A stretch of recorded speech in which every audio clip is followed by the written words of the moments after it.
Hello, everyone, and welcome to another episode of the Black Tower Podcast, a Wheel of Time podcast where we try to spoil everything for you but warn you about it before we do it because we're assholes, but we're nice assholes. We're like bleached and maintained assholes. You know, it's presentable. Probably still don't want to whip us out at a party, but if you do, everybody's not going to be traumatized forever. We were labeled sassy deviants in the Discord earlier, and I feel like that fits pretty well. Yeah. I agree. Well, of the couple indicators of when you've made it to a certain status, beyond several others, we now have gifts of the three of us. So we're courtesy famous. Courtesy of Mouth Here Talks. Yes, I was gonna say that because making memes and gifs of yourself is definitely I feel like that you've made it to a certain extent when someone else who enjoys your product makes memes of you. I agree. Because there's definitely a difference between somebody else taking the time out of their day to make a meme of you than you going, oh yeah, no, I could totally meme me. And I have verified that those GIFs work in Google Hangouts and on Twitter. Oh, snap. Rob does a great job. But anyway, he's amazing. I am Andrew, your Bajan Bahil. And Josh. Oh, go, please. Sorry. I am Daniel, your Ammon Khan Mahil.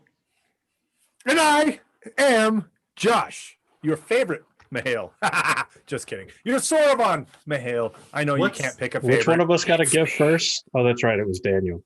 Wait, no, I actually have a legitimate question. Can you at some point tonight look up what favorite is in the old tongue so that we can just give you a new Hey. Because we already have a Sorovan Mahil, technically. Here's the thing, though. As much as you guys love us, we've got some special fun planned. We do. But before which is going to be something you're going to love. It's quickly sounding like a trip to adamandeve.com. Oh, God. No. So, one of our sponsors for tonight's episode is Bad Dragon Duck. Just kidding. That's not actually true. But one of our actual sponsors for tonight's episode and every episode is... All right. Sorry to interrupt whatever you may be watching or listening to, whatever topic we're covering right now, but we absolutely have to take a moment to talk about and thank our friend Josh's better half and the longtime sponsor and supporter of the Black Tower podcast. Of course, this is the Crystal Barista.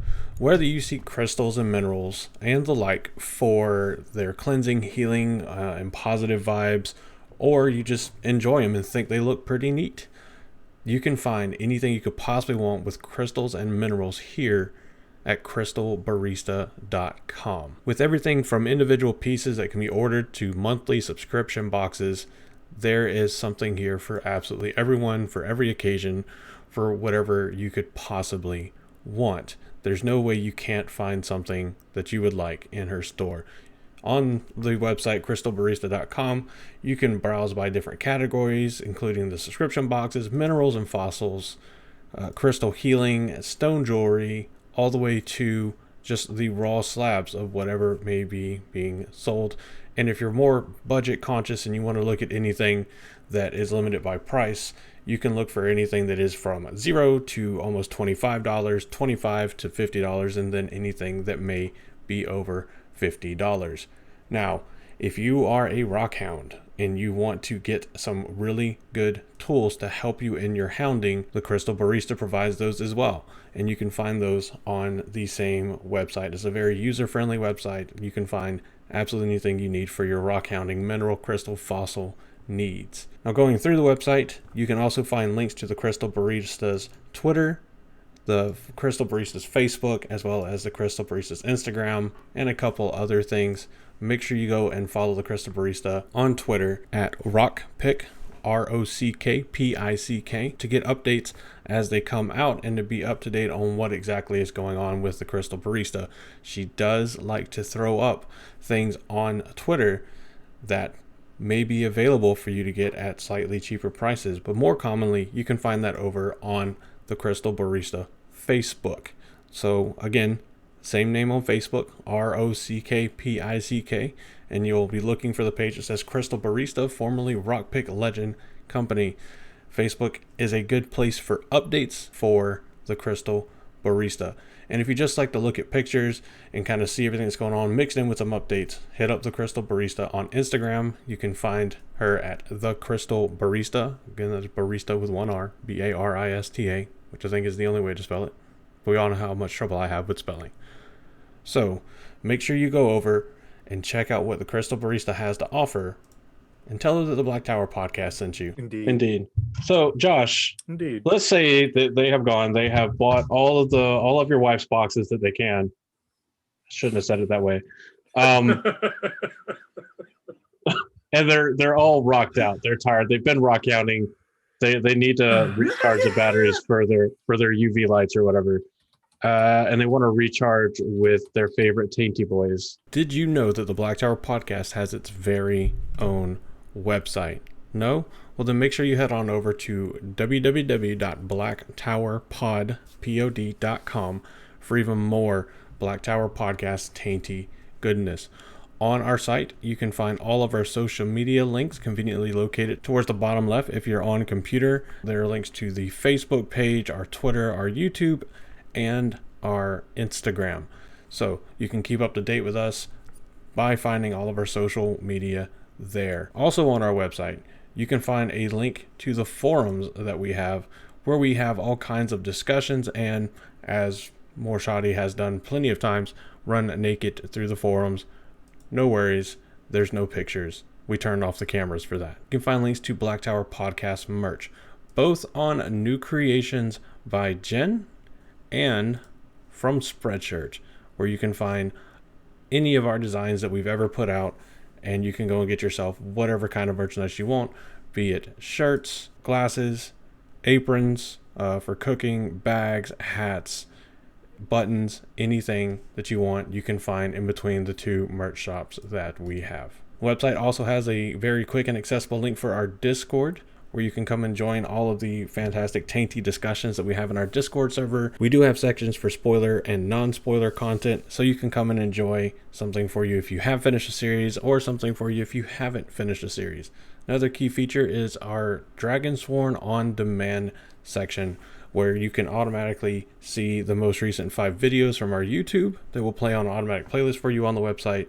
A quick button to get to our YouTube there as well, and you can just listen to the most recent 5 episodes that we have posted on Podbean. If you're curious about events and things we have coming up, we also have the Black Tower calendar, where you can go and look and see when we generally do our live Patreon recordings, when our episodes go live, and any events and things that we have coming up that we can put on the calendar. A quick link to our Patreon, where you can join and get access to all kinds of different content, including pre-recordings, and depending on the tier, early access to episodes, shout outs, all that kind of fun stuff. And of course, we will update the Patreon whenever we do have the updates ready to go live. We are still working on that. That is coming as of right now. Make sure you head on over to our website, where you can literally get access to anything that we have and we put out. More than once a week.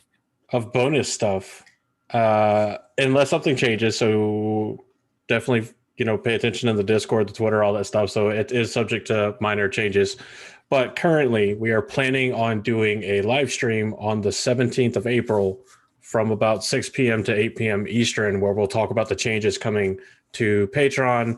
We'll talk about some of the time stuff, definitely more than 10 minutes, as is our average when we live stream together. We generally just wind up shaving hair off. What is wrong with us? Or what is right with us? I think it would be great if we just invited Joe to just come on and tell us that we haven't talked enough about what. He's not actually going to be a guest. He's just going to show up and just be like, "Hey guys, how much Wheel of Time have you talked about?" Yeah. So April 17th, 6 p.m. Eastern to 8 p.m. Eastern. Current and future patrons, definitely make sure to tune in, because we'll be talking through and explaining and ultimately fully revealing all the changes coming to Patreon, as we have promised for months. But yes, Daniel, that is not necessarily what we're here to talk about. We're here to talk about many other great things. Announce that, because it's Yeah. very helpful to let people know when we're actually going to do stuff. Yeah, we're recording this a week and a half before the live stream, so if things change, you can try to sue us. It probably won't work, but go for it, I guess. But yes, so after many, many moons of talking, discussing, actually didn't really take that long to figure out a date and a time, because the guest we have today is absolutely outstanding.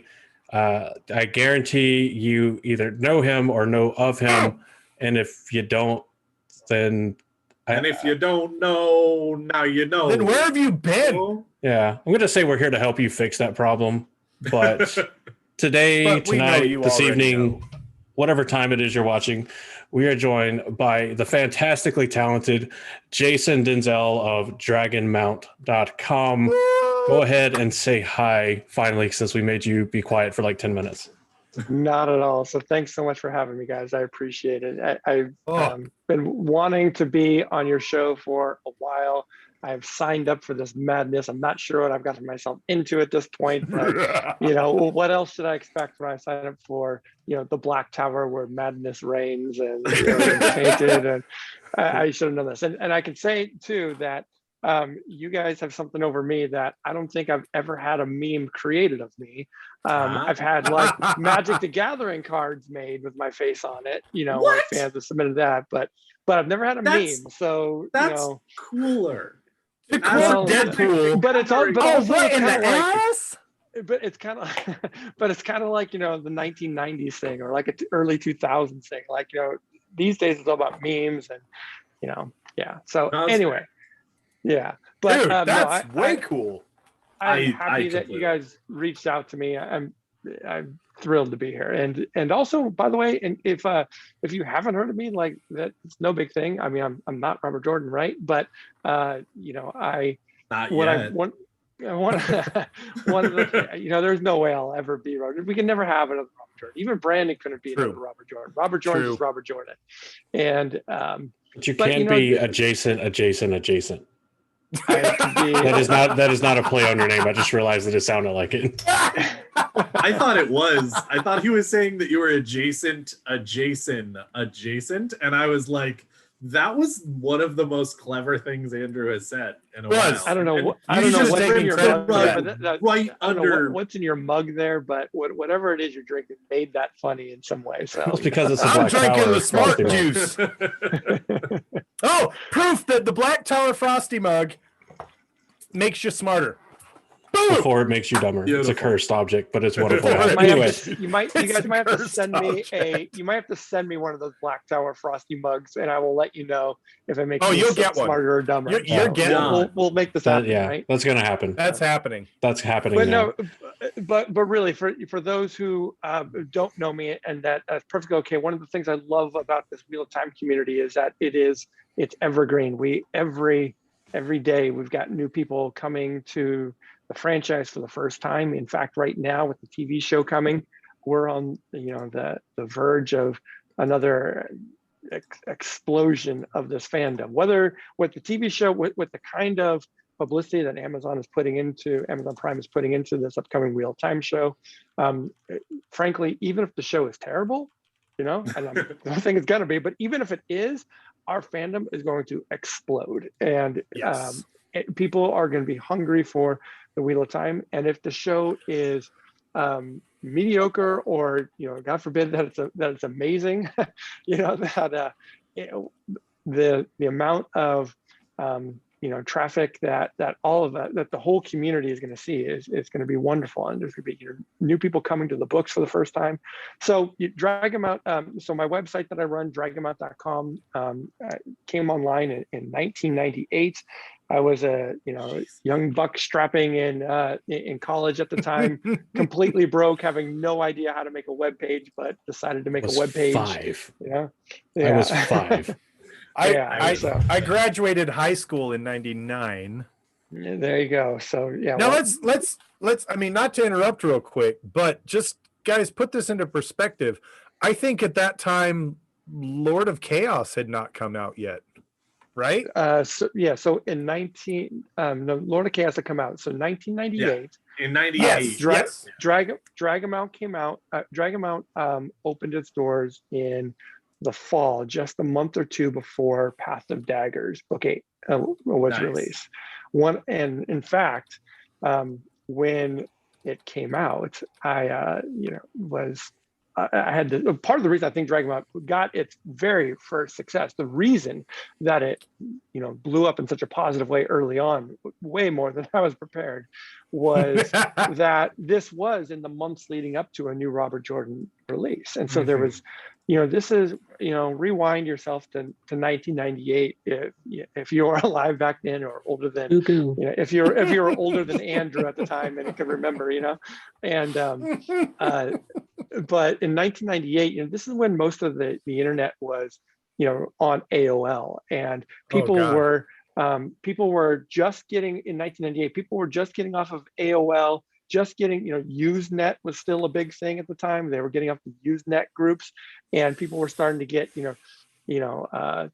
Netscape Navigator Gold for the first time, and Internet Explorer. Nostalgia.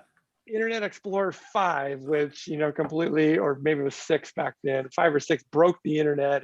So these were things that that were, people were just starting to get off of those services and onto the more traditional web. And most of the, I don't know if I'm making this up, but by feels right to say that so much of the internet then was GeoCities pages with a static GIF background with the JPEG and mostly text. And in fact, it was probably in that first year, if I'm dragging myself up, that I received, critical emails. I'm sure they saw it as, just trying to be helpful, but it was critical bullshit, where people were saying, your website's really great, but it has too many graphics. I'm not even kidding. I was criticized for having too many graphics. And at the time in college, I was a computer graphics major. And so one of the things that I liked about Dragonmount was that I was more than tech. There were a lot of great websites that were talking about wheel-time content. It was all, for the most part, flat tech content or forums, but it was all text. And I wanted to bring a visual aspect, to the community. And so I worked really hard on that. But yeah, so 1998, we just kind of got, I want to say got lucky, or right time, right place at the right time, and that people were, Google wasn't even around yet. This is, Google didn't come for 2 years. So people were Yahooing, air quotes, right? Yahooing, or Ask Jeeves, or whatever your search engine of choice back then was. And web crawler. Ask Jeeves. Yeah, web crawler was one.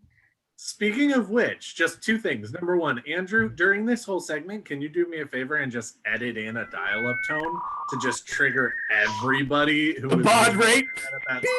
Seriously, I can do that. So I remember the days of the Netscape internet, though I only remember Net Zero, I think. Yeah. I think that's what it was called. Net Zero was a free ISP back then. I remember DSL like being the hot new thing, like gigabit internet is now. So yes. And number two, that was DSL. That's like, come on, Andrew. That's like years. That's years in the future from Dragonmount. So I had my modem in my dorm room was like a 28K, baud modem or something like that. Which is 28.8 BPS modem. That's right. Yep, exactly. And so Dragonmount, the first Dragonmount server was, and I knew nothing about hosted websites, absolutely nothing. And originally, it was going to be something like, my school address / my login / Dragonmount was whatever. But there was a fan who, and I was on the hunt for someone who would know this. And there was a fan, a guy named Robert, and Robert helped for many years. He was the one who bought the Dragonmount.com domain name for me at times. I had no idea how to do that. This stuff was these days it's so much easier, but back then it was a little more esoteric, I think. And he didn't just go to GoDaddy.com and buy the domain name. Right. Yeah. Listen here, child. Right. Exactly. I don't know where. Maybe it wasn't that hard, but I was a total noob to this stuff. I was just kind of cutting my teeth on this everything. And but it was hosted on a Windows web server. He ran his own little ISP out of his garage or his apartment or whatever the heck it was at the time. I don't know, his condo. And so, but he had. Sure, his name wasn't Bill. He had a T1 line, and a T1 line, which was back then was mind blowing. That was 1 megabit of internet speed. So the first Dragonmount server was on a shared Windows server that runs on a T1 line. You know, some mind-blowing stuff here. All right, guys. Well, as we all know here at the Black Tower podcast, not everything that is touched by the shadow is lost. And that is totally true for the great Blight.com. Now, Nablus and his team have done an amazing job of going ahead and putting this together, and it is possibly the greatest resource for those of us here in the Wheel of Time community. First off, you have this awesome homepage with posts from a bunch of your favorites. You can go and check out new things that you've never seen before, keep up to date on content creators that you already follow, and just go ahead and dip as many of your toes or your entire foot as you want into all of the different things that are going on. Now, also here, there is probably the best list of content creators. There's YouTubers, podcasters, artists, musicians, just about everything you could want. And if you don't see your favorite content creator there, that's fine. There is an application included in the site to go ahead and make sure that your favorite content creator is part of it. Just encourage them to fill out the application, and Nablus will be in touch. Now, after you've gone ahead and checked that out, you're going to want to pop over to the ever-expanding library here at the Great Blight, because it is something particularly special. Now, I don't know how many times I've gone ahead and joined a fandom only to find out halfway through my first read, looking up a character, that they die in the second to last book, which sucks. It always is very disappointing when you can't look up anything interesting about what you've read for fear of things that you haven't read yet. But they've fixed the problem over at thegreatblight.com. It is a spoiler-free wiki. That's right. That means that if you've only read up to Path of Daggers and you really want to find out what in the world you missed about Egwene because there's something you just don't understand, or if you want to get more information about Rand because you think he's super cool, you don't need to read past Path of Daggers, and it's not going to ruin you on a Memory of Light before you've gotten there. You'll know exactly where to stop. You'll know exactly where you are. And once you're done with that, make sure that you go ahead and help the site out, the content creators out, everything like that, with the beta nature of it. Up here at the top, you're going to see a problem, have a suggestion button. That is specifically for if you have any issues with the site or if you have any feedback. It's only something that we can make better with feedback and with help from the community. So come on down, check it out. Grab a couple of our videos or grab a couple of our podcasts, and we'd love to see you there. You had like Doom God mode level internet service at the time. That's true. You're absolutely right. So we were at the time. It was amazing, and so the website was up with its graphics. You know, that could actually probably load decently at decent speed for the time, and people were going on and searching on it. And back then, wheelotime.com and wheelotime.org were both websites that you could go to that had web forms. The wheelotime.com was a web page associated with the Wheel of Time video game at the time. If you guys remember, there was a video game for the PC game Josh that came owns out like true. And we did a feature on Dragonmount.com maybe earlier or sometime last year about the 20th anniversary of it. There you go. Yeah. So if you're able to see the live stream, or if you're able to see the live video stream, Josh was just holding up a copy of it. One of these days, when we do a Twitch, we have a Twitch, by the way. I haven't put it on the website yet. But one of these days, I'm going to do a live stream Twitch where I play that game. It's going to be fun. Sorry, it'll be Jason. The one time that's a great that he gets on the Twitch. Idea. We should John, contact me about that, John. Maybe what we'll do is we'll see if we can get the multiplayer working, and we'll see if we can get like a bunch of people working, and we'll Twitch that whole multiplayer because that was the best part about the game. Yes, was the multiplayer like at was least Fortress 5 people. Battles or something. So that one of them can be Rand, and one of them can be Matt, one of them can be Perrin, and one of them can be Egwene. Fun and thing, one of them can be when we were doing this, God, I want to say it's about a year and a half ago, and someone brought up the Wheel of Time video game, and I was like, I have that game. It's here somewhere. I bought it at a Hastings on a clearance rack somewhere, and I installed it on my laptop because my desktop doesn't even have a disk drive anymore. Stupidest innovation ever. But I installed it on my laptop and I was starting to play it, and I played through it, had a little bit of fun with it. So what you do, and the Josh, multiplayer you put it option in a disk drive, and then you put it onto a thumb drive, and then you put it into your computer. I'm really So surprised I and kind of did- disappointed I that went it hasn't to- showed up. I'm surprised that the game hasn't showed up like GOG.com or some one of these things. Right? It's like, just like, come on. I don't know It who owns will. the rights anymore. It I will. have a vague idea, but it will eventually. I think the rights are all mixed up, and I think it's because I believe it. that's a whole nother thing. Ask me about that later if you want to hear about it. But, Yeah. but I went to the multiplayer and I tried to sign into several of the servers. I was like, are any of these still online? Because oh my god, none of them were. So Surprise! I think this is before. Correct me if I'm wrong, but I think this is before we had like video games had the concept of static servers. Like back then, it was all peer to peer. So Yeah. connecting. So you would have to like I would host, and then you three would come and join my server that I was doing. Yep. You know, and it wasn't until later on in the rise of the MMOs, everything became a more static thing. The same way the Minecraft realms work still now. Yeah. Also, let me just pop in here for just a second. Did you guys know? I literally just found this out today from late night yesterday, like the late night shows yesterday, that apparently Yahoo Answers is going away. It's being killed on May 4th. No.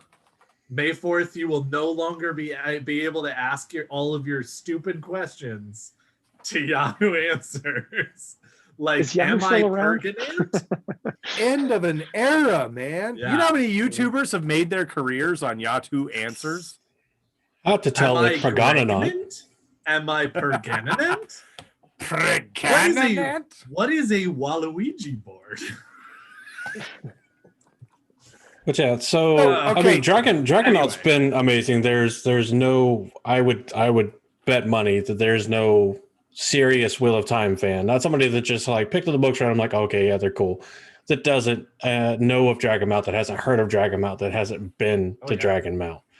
And it's proven like Dragonmount's been featured on USA Today, CNN, ABC, Wired, Los Angeles Times, Maclean's magazine, which is a Canadian magazine. I do not just know all this stuff. I am being a whore and using Jason's bio right now. All right.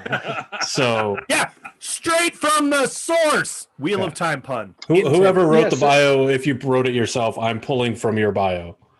Yeah. So a lot of those things were, a couple of those were features specifically on Dragonmount or on fan, and sometimes it was in the context of hey, there's a lot of popular fandoms out there, and we've reached out to some of them, and so it would be a feature that was where they talk to me, but then they'd also talk to the founders of maybe the Leaky Cauldron website for Harry Potter, or the Force.net for Star Wars, or some of these other fandoms, and other times it was a feature about right. And a lot of times it was a feature about Robert Jordan or a Wheel of Time book, and then they talk about the fandom surrounding his books, and so they'd come to me about that. Often the publishers, Robert Jordan's publishers, both here in the U.S. and other places, would give my contact information to those media outlets and say, like, here, if you want someone that knows about the Wheel of Time that isn't Robert Jordan, come talk to this person or his staff. And so we did that. But it's Robert Jordan always doesn't have time for you, but Jason might have time. He's got nothing better to do than to talk about someone else's books. Which kind of leads me into kind of the next thing that I'd like to talk about, because at one point in time, all of us listening or participating in this conversation right now picked up one of the books and went, interesting. Oh my God, it's the greatest thing ever, right? And then we read the whole series, and then we make podcasts about it, and then we gush about it on the internet. That was my exact reaction, yeah. Exactly. But you've taken it a step further. You picked up the books, you saw how amazing they are, and then you decided, I don't know what I'm doing, but I'm going to start a website and we're going to have some fun with this. What, like, I'm going to say that I feel like some of your success comes from, you did have an amazing website. You had a website that was easy to navigate, that was easy to do. And it was probably one of the first that were out there, other than you said that there was wheeloftime.com and wheeloftime.org. Org. What do you think, like, set wheeloftime.gov? You think you're clicking the link, but you're not clicking the link. Hashtag dies tomorrow, motherfucker. What do you think, like, is there anything that you can, like, point to and say, yeah, this is at the moment in which Dragonmount went from just another fan site to being more of a cornerstone of the fandom? Like, is there something there that happened? Yeah, I can definitely address a lot of those points there. So, sorry, so I ramble. No, that's good. There's a lot there. So, as we were talking about earlier, you know, this is, you know, again, turn your brain back to 1998. People are coming off the internet or coming off of AOLs and Usenet. And so there was a big presence of Wheel of Time fans on Usenet, you know, the Rec Arts, something, Robert Jordan, Usenet was like the place to go for Wheel of Time content in the late 90s. There was also, you know, the AOL channels and chat rooms. I mean, I participated in a little bit of those things, but I really never felt like I felt like a newbie. And at the time, you know, I was like a 19, 20-year-old kid or whatever. And, you know, a lot of the people there they had their circles and their friendships and their people. And that was great, but it felt daunting for me anyway, to insert myself and to be like, hey guys, can we talk about Asmodean? They're like, oh, get the hell out of here. And we've been talking about that for 5 years, you know, whatever, right? What the hell happened to that guy? Yeah. And so, you know, at the time, you know, being, 20 or whatever, you know, at the time, 20, I guess, you know, I was taking classes. I was immersed at the college and, you know, and learning about HTML, learning about web design and, you know, graphics and Photoshop and all this. So that was my world then. And it's like, okay, I didn't understand, or I wasn't able to fully jump into the world of the Usenets and all that. I had an account and I could post, but I can do this. I can make a web page. I can look for people that you know, instead of going out and trying to find people to talk to about the series. I didn't know a whole lot of people in person that I had read the books at the time. So I said, you know, I'm going to none of us know what that's like. Right? Yeah. And so I'm going to put together this website and, you know, just put it out there and see who shows up. And as I said, it was right before a new book had come out. And this is when Robert, you know, after book 7 was really when the series exploded in terms of sales figures. I mean, it was book 8 through the last one that every book was #1 New York Times bestseller in its first week. And so, and began right around then. And so, you know, when people went in to search on the Wheel of Time, they get the Rec Arts, you know, Usenet group, but then they also found very quickly Dragonmount. And Dragonmount, we were very open to, hey, come join us. We're a community. That was an angle that you know, there were other sites, whatmania.com, for you old, you know, school people out there. Whatmania was another big one. Yeah, theoryland.com, which is still around, of course. You know, the Dusty Wheel YouTube channel, right, was run by Matt Hatch, who, you know, does theoryland.com. You know, tarvalon.net came shortly after we arrived. So, like, you know, kind of the, you know, I think of, you know, Dragonmount and Whatmania, who's no longer around, but Theoryland and tarvalon.net, you know, these are communities that exist today. And it's amazing that we all kind of showed up within months of each other, right around the same time. And so that was, in my mind, that was the first major internet transition from, you know, the Usenet AOL stuff into the website era, and the website era, you know, being Dragonmount, all this. And then wouldn't it be for a while that, you know, now you guys are living testament to yet another, in a way, generation of fandom that is, you know, podcasts and YouTubers and TikTokers and everything else, and social media. And where, you know, most of the future is now, old man. The future is now. It's true. And, you know, and here in 2021, when we're recording this, most of the Wheel of Time fandom exists on social media. Most of it exists on, hashtag Twitter of Time or Instagram, and TikTok is kind of coming up. And I am waiting I challenge someone out there to do a Wheel of Time OnlyFans. We'll see if that happens. It's already happening. It's already in the works, Jason. Right. Is there a Wheel of Time OnlyFans? Because I just haven't got there. Yeah. My OnlyFans will explode when I start doing it. There's only one way in which a Wheel of Time OnlyFans works. One way and one way only.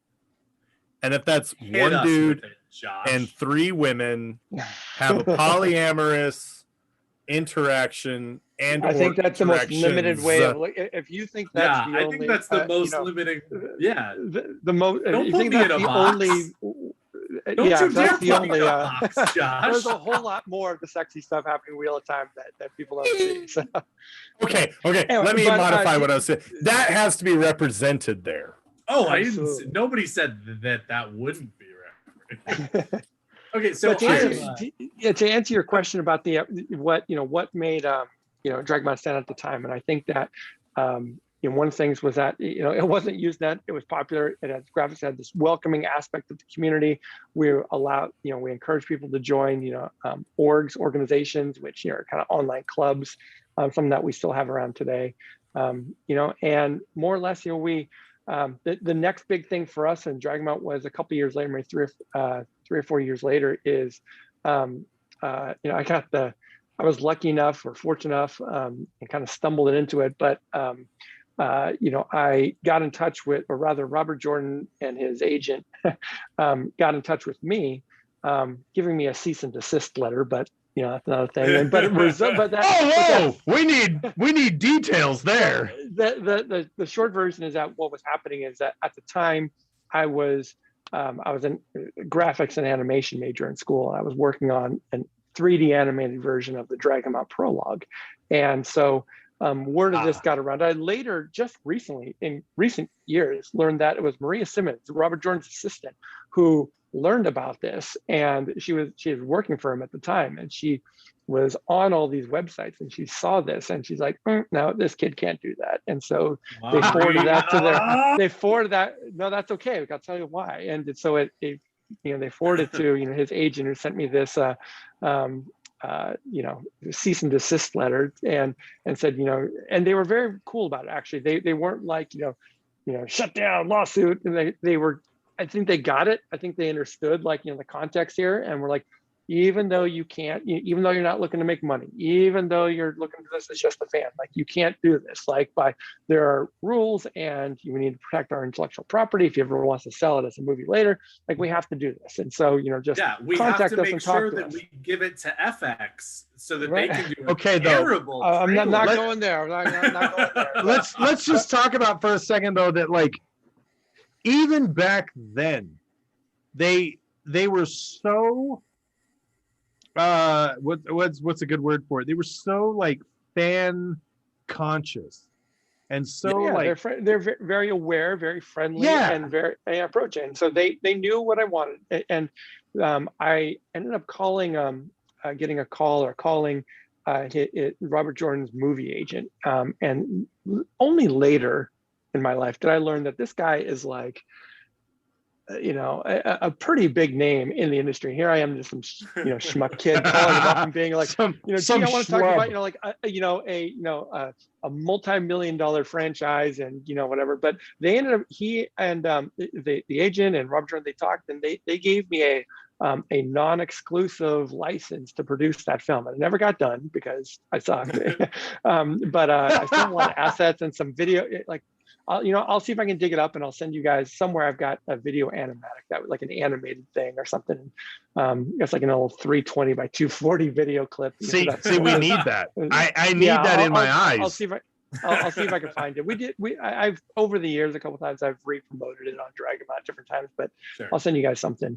But the best thing that came from that, more than anything else, was one of the requirements of this contract I signed with them is that they said that Robert Jordan had to approve everything that I worked on. And so I'm sitting here going, look to my left, What am I right? I'm like, so how does Robert Jordan approve the animation, the assets, the graphic, all these things, whatever, They the were like, script? oh, we're going to give you a phone number and an email address. And They're you're like, gonna here's his email address. And I'm like, you gotta be kidding me. So that was like, and you know, at the time with you know, with the various websites, you know, there was a bit of a, you know, a cold war happening, a very friendly kind of cold war with a lot of the Wheel of Time sites. Sure. And I was like, you know, I just, you know, got the holy grail here. And so so shortly after that, but like it was fantastic. I remember you know, I sent him a nice email, you know, just saying, you know, hello and thanks for this opportunity and all that.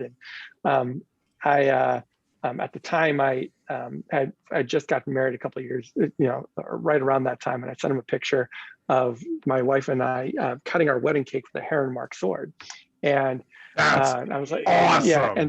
And so, yeah, it was great, and the marriage didn't last, but you know, but they didn't get it though. The cake photo worked, and but he wrote back shortly after that. He wrote back, and he's, you know, he had some clever quip about like, you know, how you're lucky that she only carved the cake and not you, or something like that. It was because, you know, it was a very Robert Jordan. I remember reading, I'm like, that's a very Robert Jordan like quote, you know.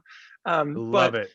And so it's funny, you know, his first emails to me were, you know, let me know when, you know, the whatever's ready, and, you know, I'll be happy to look over it, you know, sincerely, Robert Jordan. And then, you know, time goes by, you know, 3 months, 6 months, whatever. And eventually I get some bravery and I start emailing him about, you know, just other stuff, you know, not related to this movie project that we're, you know, supposedly working on together. And, you know, I'd be like, you know, hey, someone was asking me this question about, you know, whatever in the books, you know, do you have a minute? Like, what do you think of this? You know, and sometimes he would reply, and sometimes he'd give us little answers, which were great. And then over time, you know, he started to sign it, you know, let me know if that clarifies everything, you know, sincerely, Robert. And so it went from Robert Jordan down to Robert. I'm like, okay, all right, whatever. And then I'm losing my mind. RJ. And then RJ. and then over time, as you know, that was in like 2002. So fast forward like 2005. Then my first my son was born. He's now going to get his driver's license this week. So, but he was born, but you know, in you know, they grow up so fast. They really do. Oh my goodness, you know, 2005. But 2005, you know, so I sent Robert Jordan, you know, and I'm like, hey, you know, he knew that we were having a baby, and he, you know, like, what, you know, what'd you name it? You know, what'd you name him and stuff, and you know, I sent a picture, you know, of, you know, like, you know, here's me and my little baby, you know, and so eventually he started, you know, saying, oh, you know, cute family, you know, sincerely, Jim, you know, and Robert Jordan's real name, Robert Jordan, even don't know, better. Jordan is a pen name. And his real name was, you know, James Rignier, or Jim, and so he would sign his emails Jim. And you know, I always appreciate that. And then later in 2007, when he passed away, or shortly after that, you know, like an idiot of the early 2000s, I had a hard drive crash and lost all these emails, because that was back when you downloaded emails, you know, they weren't stored on the server, and so I lost some of these. But after so I wrote to Alan. Alan was his assistant, Alan Romanchuk, who was his at the time his assistant and kind of like his technical guy, who, you know, made sure that he didn't delete his book files, which he did on occasion, you know, and that sort of thing. And oh yeah, like they lost I think they lost the entire, all documents related to A Fires of Heaven. And even the publisher, I'm going to get in trouble for this, even the publisher didn't have it time. They had to go and physically scan with OCR. They had this OCR scan, a physical copy of the book, to get the text back into it or something. Yeah, it was crazy. That's and so awesome. Yeah, you can anything. If someone approaches you and says, "What the hell?" First off, you're on the Black Tower.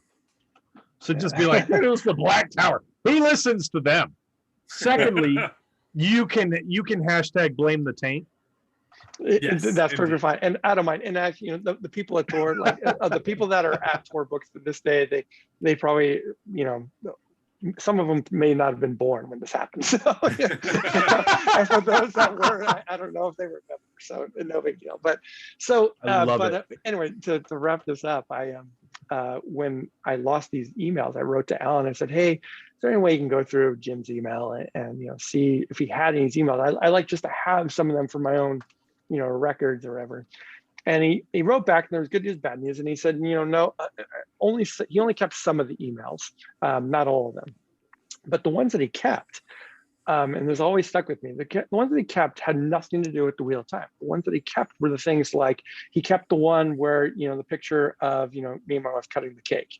He kept the one where I said like, hey, we just bought our first house and here's us dangling the keys in front of our house. He kept the picture of me with my, infant son, or whatever. And so he kept all the ones that were more personal in nature.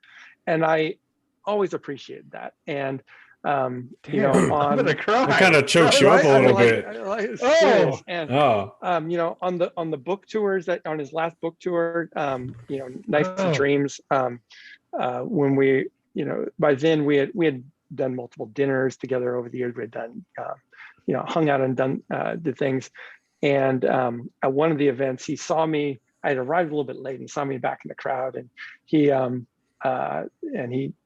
called me on up and stuff, and I was like, this is Jason Denzel, a good friend of mine, and he runs Dragonmount, and you should visit this site and stuff. And I was like it's just that's the surreal stuff. And that's why, I think of my experience of the Wheel of Time as, having these distinct phases. The first phase being like what you guys were describing earlier of like, what are these books? I've never heard of them. I'm going to read them. And then that, like, holy shit, my mind is blown. These things are so much better than anything. It's not even close. I loved all the previous books. I will forever love, the stuff I read before it, but I mean, just nothing competed. And then the next stage of it was into this realm of Dragonmount. I'm like, wow, like I'm living this kind of this surreal, like I'm emailing Robert Jordan, and in a time where, like this is before Facebook, like there was no there was no social media. He, he had a blog on Dragonmount, and you can still see it. It's at dragonmount.com/Robert Jordan.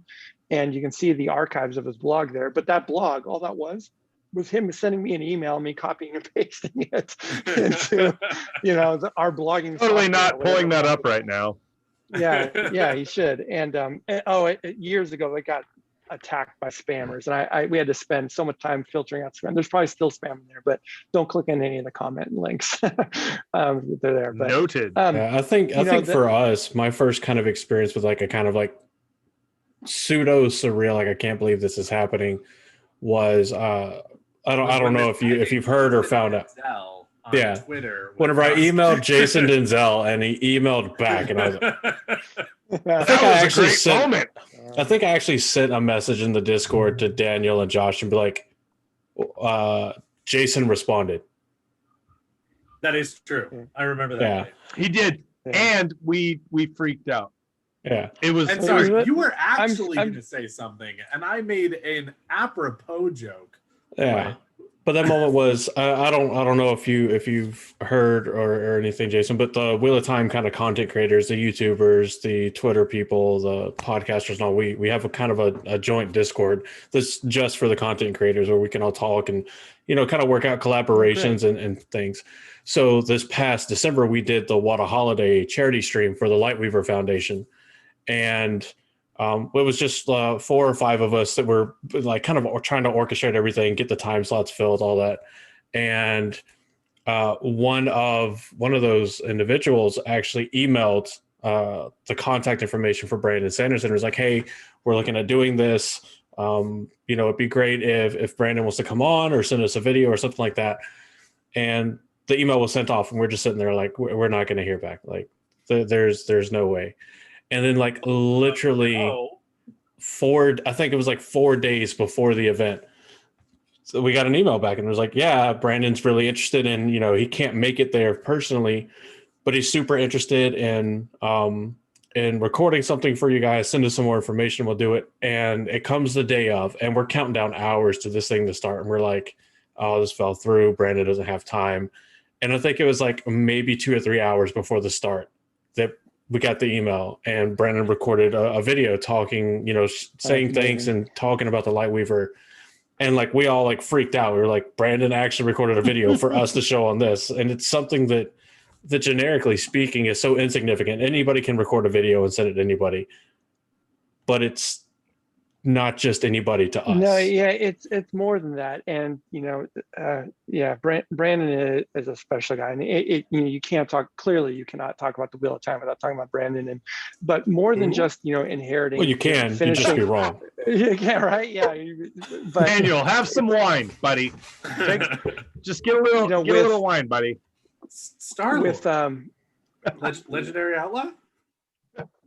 With when you're talking about Brandon finishing the series, he did so much more than just finish the series. What I think he did, and this is the way that he looks at it himself, is that he feels like, or he felt like, that he had been, he used this, he talks about it publicly, but he talks about being, it's his turn to be the ring bearer, right?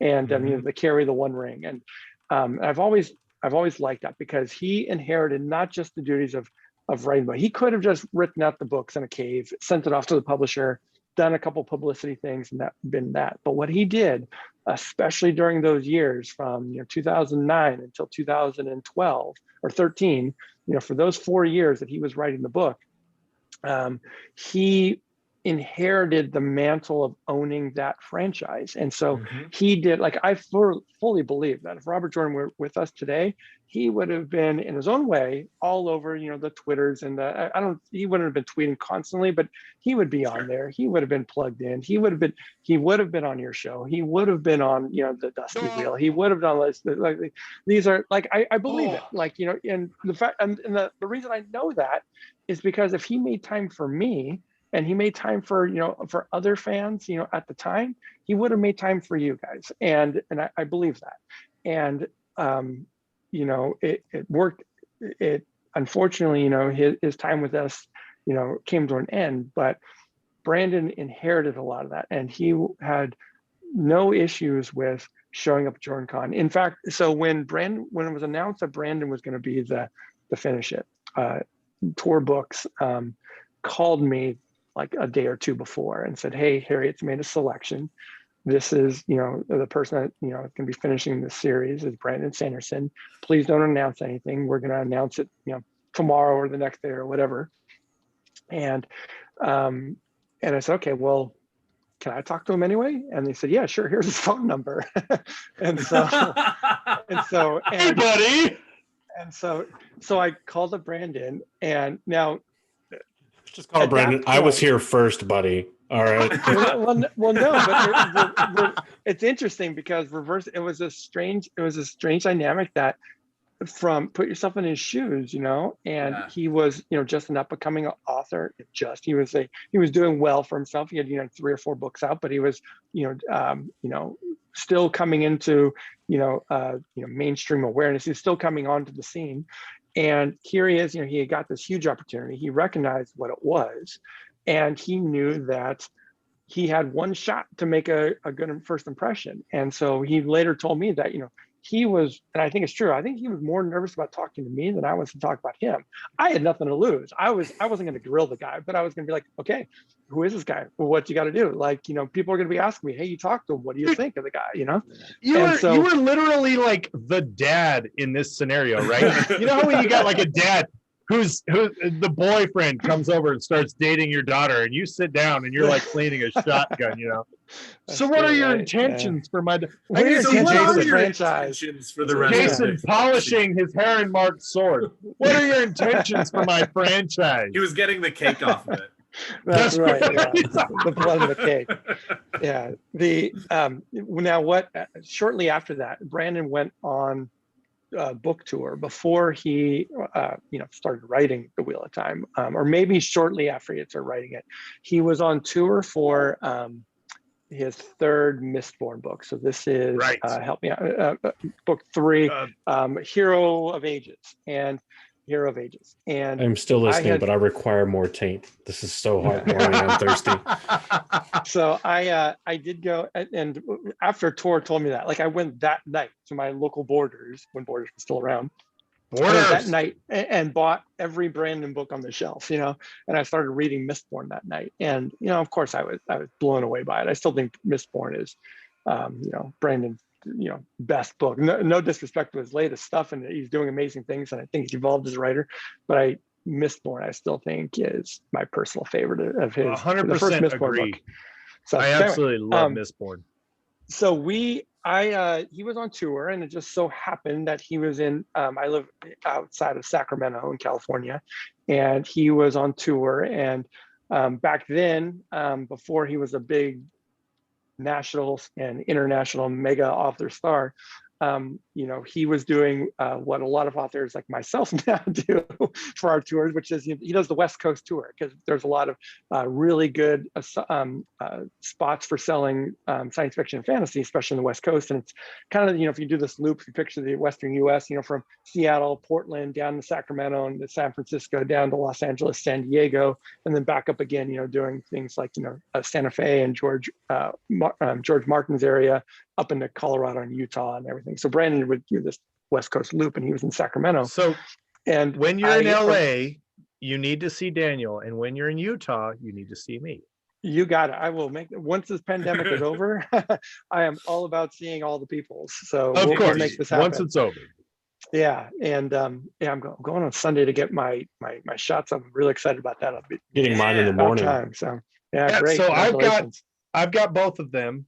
Daniel has one of them, and Andrew's getting his first shot.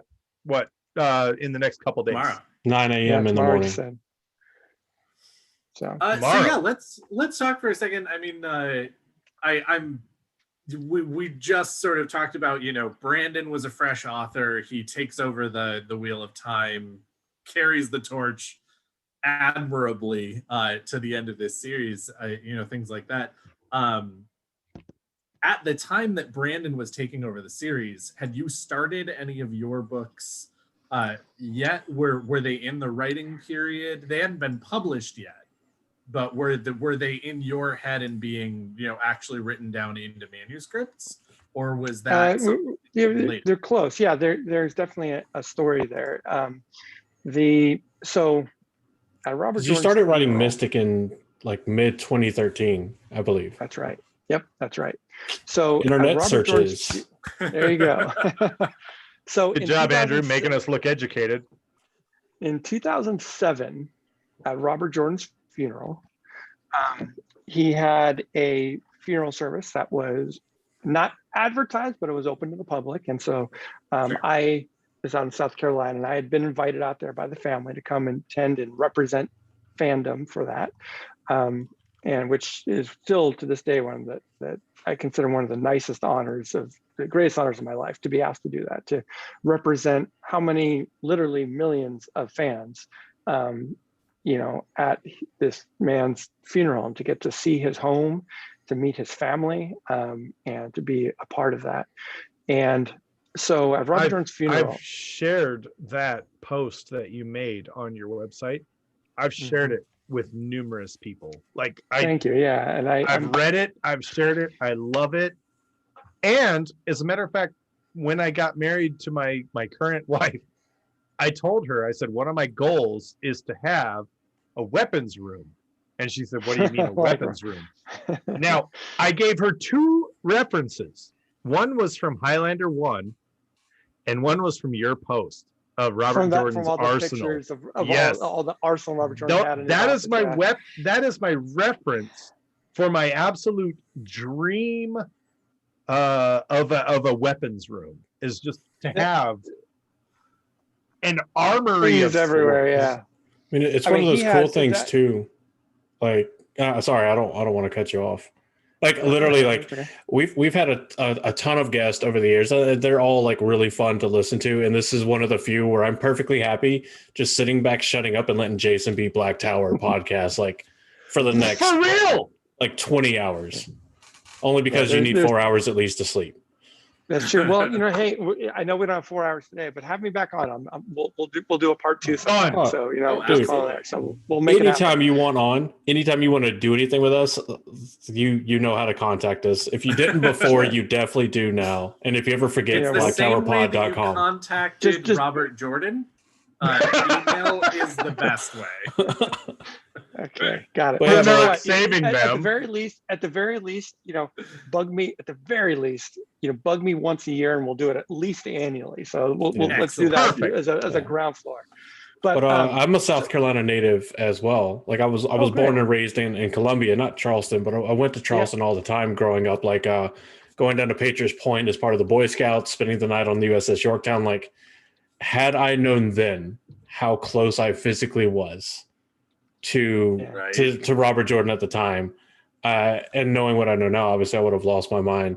But that is one thing that I'm hoping that preferably the three of us together, and obviously if you want to tag along for sure, but I would love to be able to go down to Charleston and pay our respects and everything. And there's that ultimate kind of fan dream of going and like visiting the home and everything. But obviously we're not just going to go down and show up, because that's creepy and land you in jail.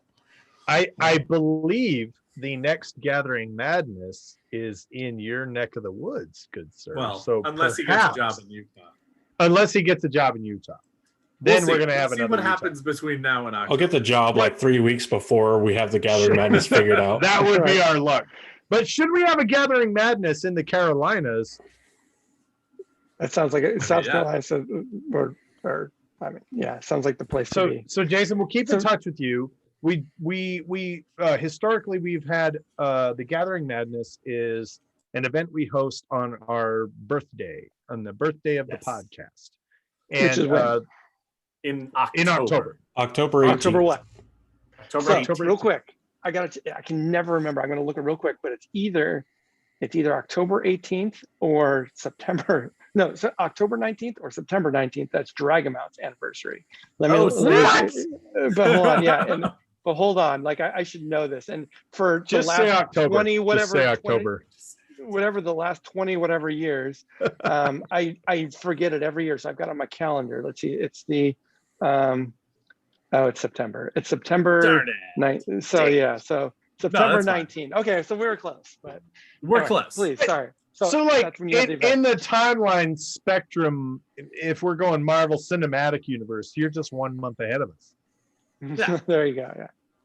Timelines, baby. Yeah. Hashtag timelines. We'll keep in touch, and I'd love to be a part of any of that stuff. I want to answer your question, Daniel, about the timing there. So in 2007, at Robert Jordan's funeral, I was there, and after the main funeral, there was a private burial. So Robert Jordan, his body was cremated, and Harriet had acquired a private plot on in this amazing tiny little church that looks like it was out of the medieval times. I mean, it was so amazing, and Beautiful. they very much cared about they really wanted to make sure that the burial was not publicized or told about. It was like that day. It was like a need to know basis kind of thing. Only they didn't want a million people flooding there. And over the years, I have heard of some people who have tracked it down, like they are Google Maps. Somehow they figured this out and whatever, and they go and they pay their respects and all that. But when we went there, they invited me to come along and to be the person that kind of represented. To be part of like a tiny little group that went. It was his family, close friends, and me. That was kind of it. And so I'm standing there after the ceremony, and I'm standing at the foot of Robert Jordan's grave. I'm standing there, and I'm standing next to Tom Doherty, who is the president and publisher of Tor Books, the man who published Robert Jordan's, these well-timed novels. And we're standing there, and he turns to me and says, "So Jason, are you a writer?" And so there are these moments that I was like, I wasn't, but I am. Right, exactly. You talk about this, like at that moment, a portal opened up, and future Jason Denzel comes through with his Pym particles from the Marvel universe, or whatever, dressed in white and red Endgame outfit, and be like, "Yes, he is. He's a writer." Don't listen to what he says right now. He's a writer. Yeah. So I love it. Hell yeah. Excellent.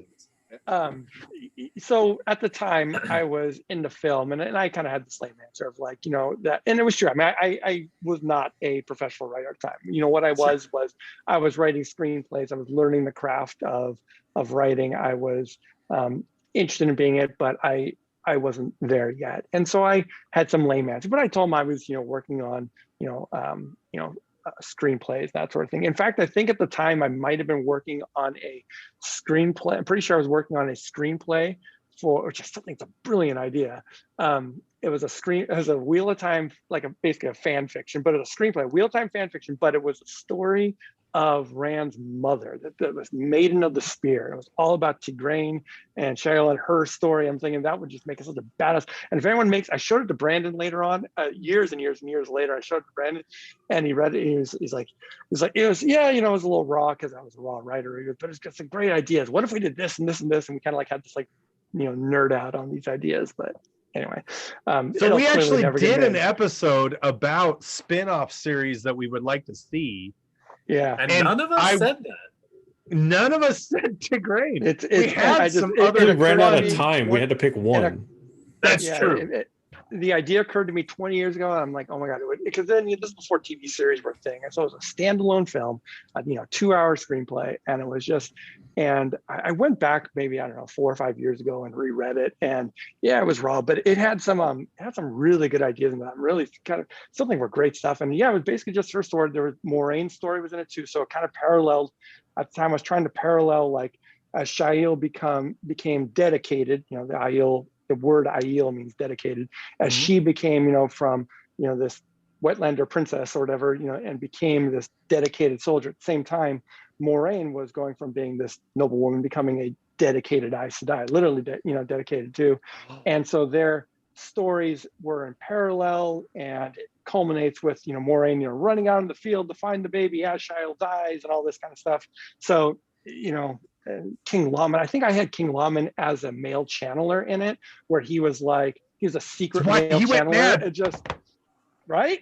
My God, why not? It was a great little adaptation. And so these are the ideas that I had and ran with it. But anyway, so what you're saying is, Jason, you and I need to get together. Right. Well, we can make this we would have to happen. We have to go hang out with Rafe Judkins to make that happen. Let's go hang out with Rafe. Rafe, we know you're a long-time listener. As long as Jason here has a great idea. From it, Rafe's not allowed to listen to this right now. He's not allowed to listen to this. But anyway, so going back to that Tom Doherty thing. So Tom Doherty asked me that, and then later that night, we'd gone back to Robert Jordan's house after the funeral, and I was somewhere, actually where I was, interestingly, is I was in the dining room of Harriet's house, and they had all these newspaper clippings, or printouts. Sorry, I just choked a little. Yeah, just like a good choke. Maybe not newspaper, maybe some newspaper, but mostly it was internet articles that had been printed out about Robert Jordan and everything. And right on top of that, as I'm reading it, was Brandon's eulogy that he had written about Robert Jordan. And it was this eulogy. Absolutely beautiful. That had a sticky note on it that said, Harriet, you should read this. And this is the eulogy that Harriet read that put it on her radar to ask Brandon to finish the series. And so I was looking at this piece of paper. I'm looking at this piece of paper, just kind of flipped it. I had already read Brandon's. I had already read it myself, just on my pre-iPhone or whatever I had back then, right? I'd already read it at that point, but so I was flipping through these things, and someone came out and said, "Jason, Harriet would like to speak to you on the porch." And I'm like, okay, it's like, what could Harriet want to speak? This is like 9 o'clock at night or something, and so I go out, and it's a beautiful night in the fall, absolutely gorgeous night there in Charleston, and people are mingling around, and Harriet's sitting down on the porch, on the steps, this little patio, and she's sitting next to Tom Doherty, publisher of Tor, and they're both, Harriet's drinking a glass of wine, and she kind of pats the ground next to him and says, Jason, come sit down, right? I'm like, oh God, right? And so I sit down, Harriet on my right and Tom Doherty on my left, and we've got a glass of wine in hand, and Harriet says, "So Jason, who do you think should finish the Wheel of Time? And so, you know, I'd like to say that I instantly said Brandon Sanderson is clearly the only choice, but you know. But instead, what I said was Jason Denzel. No. You were a self-promoter, sir. No, I didn't say that, and I wasn't right, and I think I ultimately said I need to get back to her. I mean, they threw out some names, and I won't repeat those names. They were considering or talking about. I mean, for example, like one of the names was like, yeah, you know, we were thinking about asking, you know, George Martin, but you know, he's really busy. So like, it never would have worked. We still wouldn't have a memory of Light if she had asked fucking George R. Martin. Hey, he's busy doing other things. I think we would have. I love one George. of I have the nothing bad three to say about books George, and out. yeah, but no, you know what? Neither do we. But it's still funny. It is absolutely, yeah. We wouldn't have a Gathering Storm yet if he had gotten the job, you know.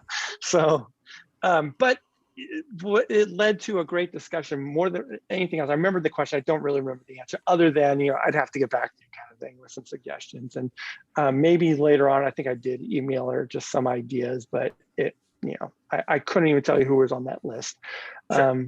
That was because not because I forgot, but for legal reasons.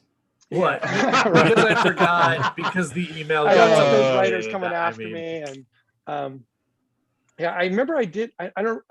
I got to go back and look, but I do remember that it was important to me that the list that I submitted to her, to Harriet, included more than just men on the list. And so I had a couple names, and some of them were women writers. And so that was important to me to suggest. Nice. But, you know, I wasn't, at the time, I was a reader, but I wasn't necessarily in the industry. I wasn't, you know, more aware of the authors and everything else. And so anyway, so we had that discussion, and that kind of began, you know, when Brandon came on the scene earlier. I was talking about, you know, the different phases of my interaction with the Wheel of Time. You know, that the Brandon was the next major phase. You know, going phase 1 of being a fan, phase 2 of running Dragonmount and kind of being in the mix with Robert Jordan. Phase 3 was with Brandon, and that, you know, began with, you know, that phone call I was telling you guys about. In Sacramento later, we met, and I showed up not at a book signing. I showed up at his hotel room.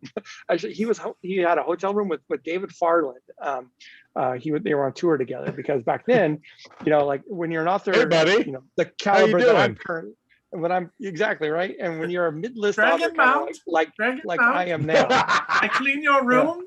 I post about internet. I got something. And so what I brought for these guys, seriously, because I didn't know, like, I knew that they would both be there, and I knew that I was interrupting their private time and taking, you know, there. And sure enough, I come in and they're in a dark room, sitting on, you know, their own beds, and they're both on their laptops writing their own books, you know, like in darkness. But I showed up with what you as think. They do. Crazy enough, they were actually writing the other person's book. Right? Maybe that's it.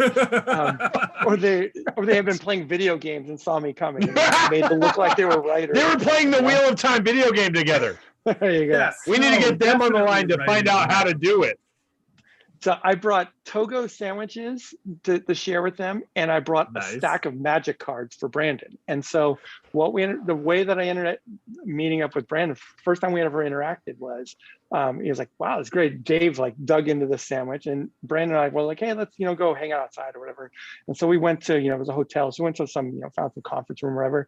And we sat down with Magic the Gathering cards, and I was a little bit into it, and I mean the game, and I had I brought like old cards that I happened to own from high school or something, and he of course is, you know, fanatic for it. And so, but we sat down and we shuffled these cards and we played Magic, and he totally kicked my ass. But the point was that I knew that part of the story sounds a little familiar. bit.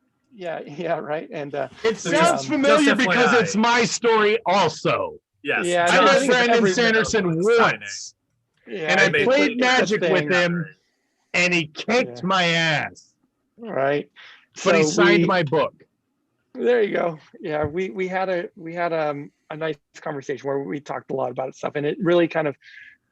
He later told me that was, you know, that was a way that he knew that, like, we could be friends and not just, you know, like a reporter or whatever. And, you know, he would say, like, look, you know, I would go to these dinner events and with fans, and they'd be really great people, but he said I'd be grilled on questions and that sort of thing. And so it became important to me kind of from then on to become Brandon's friend rather than the Wheel of Time guy. And certainly there was always that part of the relationship. Certainly we talked about stuff, but there have been so many things that he would confide in me or talk to me about that I couldn't share with the fandom. And it was kind of at war with me that, like, you know, for instance, you know, there were times where he would call me or text me as he's writing the book being like, I'm stuck on this character. What do you think? You know, and, you know, so some things in the books are things like I can't, like at the time, as you know, the nerd reporter of me is like, oh my gosh, like, you know, you guys just wait till you hear what's going to happen to Grendel in the next book, you know? But I can't say that. I can't even say that, like, hey, I know something you don't know, because who does that? And that's not really my role. So you don't want to be that guy. A bit of a dick move, no, I guess. It was more important to me to be like, you know, like there are some pretty big plot points that are in some of the later books that I'm not taking credit for them, but they were things of Brand's like, I don't know what to do with, you know, the 5 great generals, you know, and I'd be like, hey, have Grendel put compulsion on him. And he's like, that's a great idea. And that's what happens. These are the things. And so, like, and again, I'm not taking, Brandon wrote it. I don't want to take credit for it. I don't want to overstate my involvement, but my point is that, absolutely not. But I wanted to go beyond even just like a you know, an alpha reader, and like, you know, I wanted to contribute at a deeper level, because by then, you know, now we're into 2011 or whatever, and I'm starting to, like, I want to be a book writer. And, you know, I've shifted away from screenplays. I'm more trying to build myself professionally, think like a professional writer. And watching Brandon up close finish these Wheel of Time books was a huge educational experience for me. And, you know, brainstorming out ideas where he would say to me, like, hey, this is this is the entirety of what Robert Jordan had for his notes on X character. Like, we know nothing else about it. This is like here's a picture of the half paragraph of notes that we know about the character. Any ideas? You know, and, you know, sometimes you know, I'd have something, sometimes not. Sometimes I'd spark something in him, or sometimes I'd give him a great idea. I'd be like, this is the most amazing thing ever, and he'd totally ignore it or whatever, you know. But that was the next major kind of phase of my Wheel of Time fandom. That culminated with the final book of, like, you know, it's like that ending, you know, the ending. You know, it was like, you know, I read, you know, that the epilogue of the series, you know, where Rand is there. Spoilers. Sure. Yeah. Okay. This is the spoiler. This is the spoiler warning for the epilogue. We can play a spoiler warning if you want. I don't know if you've heard any of our spoiler warnings that people have recorded for us. We can go ahead and play one if you like. Yeah, if you guys have the time, let's do it. Let's play one of these. Okay, let's do this. Officially do time. It. Roll it, Andrew. We've got the registered nerd in our live Discord. If you want to join us live for the recordings, join our Discord, join our Patreon. And right now, the registered nerd is in our live Discord. I think we should play her. Yeah. Spoiler warning. Here you go, registered nerd. Jason Denzel is going to hear specifically your spoiler warning. This is your Black Tower podcast, Wheel of Time spoiler warning. There are neither beginnings nor endings to spoilers, but this is a beginning. If you continue to listen, you may be cursed with the knowledge yet to come. These curses may include knowledge that you are, in fact, just a farm boy. Drinking one glass of wine now leads to mustache pulling and a hell of a hangover. Resigning that you will never be as good with the ladies as your friends are. Realizing Androl is bae, regardless of your gender or sexual orientation. The inability to stop tugging your braid in anger, even if you don't have hair. Understanding that the word taint is simultaneously a noun, adjective, and verb. Discovering you have more titles than actual name. The BDE, also known as Big Dragon Energy, becomes undeniable. Finding yourself promising to read A New Spring and never getting to it. An uncontrollable urge to argue over inconsistent pronunciations. Knowing that hating gone is a responsibility, privilege. Not a privilege.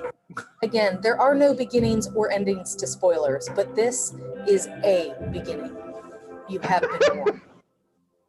That's absolutely amazing. That was so silky smooth. I feel Right? spoiler warned. So well done. Well Anybody done. still listening, you have been warned. You have been warned. We're was talking hilarious. To the epilogue of A Memory of Light. The epilogue of A Memory of Light. And, you know, for me, so the epilogue was, the way it was delivered is that Robert Jordan, in his final days, dictated a lot of, you know, they finally got around to saying, okay, actually, excuse me, and back up. Robert Jordan himself, his family never brought up and said, hey, Jim, you're not looking so good. You know, what do you think about the end? Like, no one ever said that to him. He initiated this one day by leaning over to Wilson Grooms, who's his cousin and brother, a very close, you know, his cousin, who was close like a brother to him. And so he refers to himself as, you know, the fourth brother, you know. And he leaned over to Wilson, Robert Jordan did, and said, you know, there's a village in the Blight. And to which everyone in the room kind of like turned and said, like, who in the what? Well, oh, he's talking about the books. There's a village in the Blight? What's up with that? And so Maria grabs a pen and paper, and Jim just starts sharing all this. It just starts talking. And so she's scribbling down notes. And finally they said, hold on, pause, please. They sent Maria out, or Maria ran out to the store to buy a tape recorder. Like, had to run out to, you know, on a Radio Shack or whatever, ran out to get a recorder, and came back, and they hit record, and he started talking. And they've got these recordings. And at the very first JORDANCON in 2009, the very first, is the only time that Harriet has sworn they played this tape. She made it so that it can never be played again. I'm trying to work it to see if maybe we can get it to put it up on Dragonmount for like a special anniversary or something. But it's a recording, and every time I hear it, I have it on my phone. I listen to it just myself. It makes me cry every time. And it's the opening of the Gathering Storm prologue, and like that first scene, and all it is, it's a scene where, you know, this old man comes up to he's up on the borderlands, and he comes to he's like working on his farm or something like that, and a cart rolls up, and, you know, and he says, where are you going? Yeah, a storm is coming, we're all headed north. And then he just kind of feels convinced to put down his rake and pick up the sword or something like that. You know, I'm not doing his side. He says, yeah, and take your second best side, turn your first best side into a sword. That's it. So that, as it appears in the books, Brandon had to take what Robert Jordan dictated, and it was transcribed to him into text and printed up for him. And he took that, copy and pasted it into his word processor, and then he turned it into prose, you know. And it's a great scene.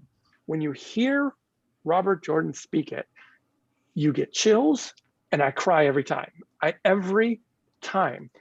The reason Harry doesn't want to share it, and I understand this, is because he's he's a dying man, and his voice is very weak, and it's not how she wants him remembered. If you ever go on YouTube, if you haven't already done, and Google Robert Jordan, listen to that man's voice, the deep baritone, like that man commands a room. I've like, every time that man speaks, I spoke when I heard him. It was amazing. Like, I went to a book signing, and he one time said, you know, he was reading a scene about the Sanshin. He said the words, Sol Damane, and he said Ashaman, and the whole room kind of quivered when he says Ashaman. You know, he doesn't say Ashaman, Ashaman. He says like Ashaman, and everyone, like, there's this ripple. And he says, you know, Rand Althor, which he said, and I'm not even kidding. People are looking at each other like, oh my God, he just said that. It's just his name. It's not. Yeah, it's not.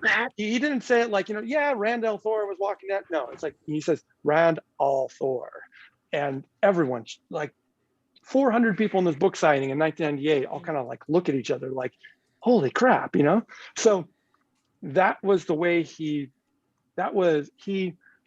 power of his writing was in the power of his voice. They were one and the same. Mm-hmm. And with this recording that they had of him, his voice is weakened, and I can understand Harriet not wanting that to be the thing that he is known for, right?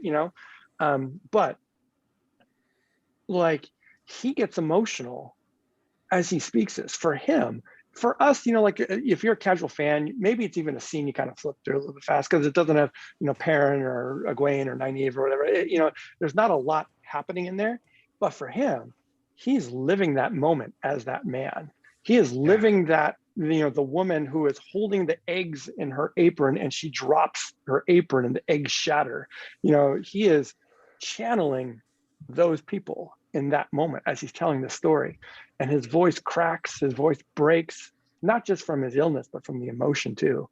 And, that, they have recordings of that and some other scenes. Mostly what they had of the audio recordings were what Brandon put into the prologues. It was important to him that each of the 3 prologues of the final 3 books contains a chunk of that recording.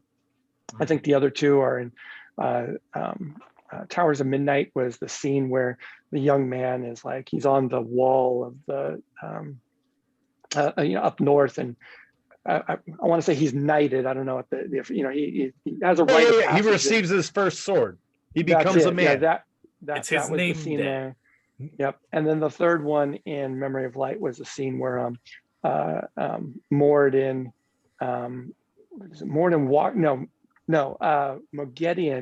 is talking to somebody, and she sees Moghedien walk by outside. They're in the village in the Blight. Yes. And something like that, yeah. For which I remember talking to Brandon, he kind of looked at me and goes like, why would Moghedien walk anywhere? But whatever, he wrote it, so we'll put it in. So because sometimes you just like to use. Sometimes you got to go out for a walk. Well, and clear your head, I know what that's like. Sometimes you need. Well, sometimes you also need presence. Sometimes you need to say, "Look at me. Yeah, I'm that bitch. Yeah, that's right. Be afraid. I am the one who walks." I gotta say, these prologues, like, they're hitting me like particularly hard because we have covered like extensively on this show the subtext or the undercurrents of these types of situations. And so, as you said, the casual reader will be like, oh, okay, here's Jeb, he's a farmer, and oh, okay, his wife dropped a lot of eggs. Well, you're stupid because eggs are scarce nowadays. But like, we've covered extensively like the subcurrents and the undercurrents of the stories and how they play a role in the deeper meaning of the story, and they set a tone for the story.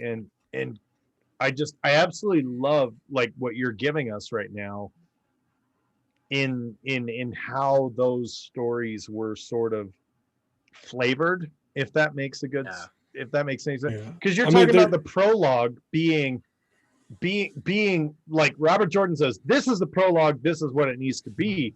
You're setting the tone for the book.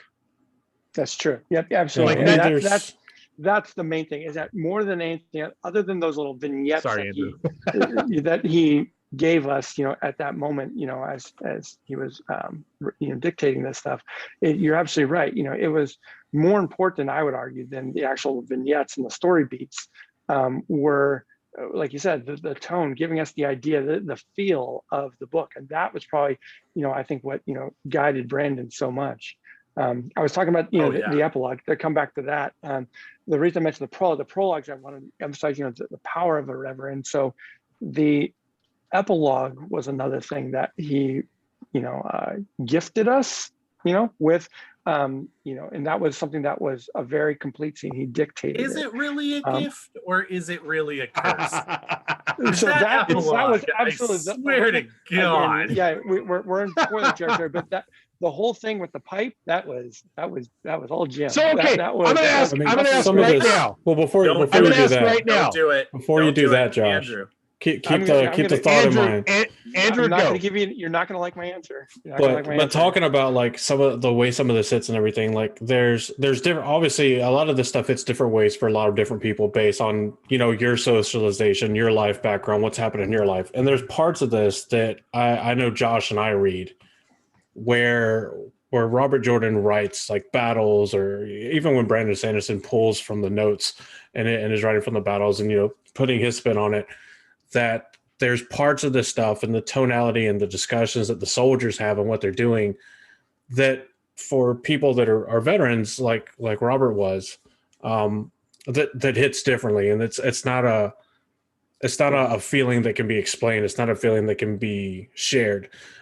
Despite how amazingly empathetic Daniel is, like Daniel gets. Oh, like, I don't empathize with you at all. I would say you get like 95% of it, but that last 5% is just you have to. It's not something I can know. You have to live in a world, and then there's some of that that's. I don't know if Josh, were you ever in Combat Zone? I don't remember. Yes Okay. and no. Oh, okay. So, I mean, as people that weren't necessarily directly involved in combat and stuff like Robert was, there's still part of that we can't get. And I don't know the word to describe this because jealousy seems too negative. Envy seems far too negative.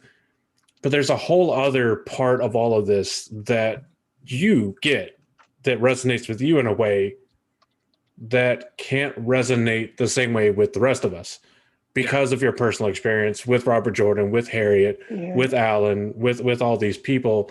And I wish I had the right word because it's not a bad thing. It's not a negative thing. It's not, it's like just an unintentional but amazing, like, kind of perk that you have. It's a different experience, and that's ultimately where my very long-winded explanation was kind of going with this, is that my experience of those final books, like in a way I did sacrifice something. Like I sacrificed what you guys got in that I was never able to sit down and just read the books and let it wash over me or whatever. I was more and more, especially as the books, those final 3 books went on, I was behind the scenes, and that's awesome. And I know a lot of people would love to have that experience, and you know, and it's a fantastic thing, and I loved it.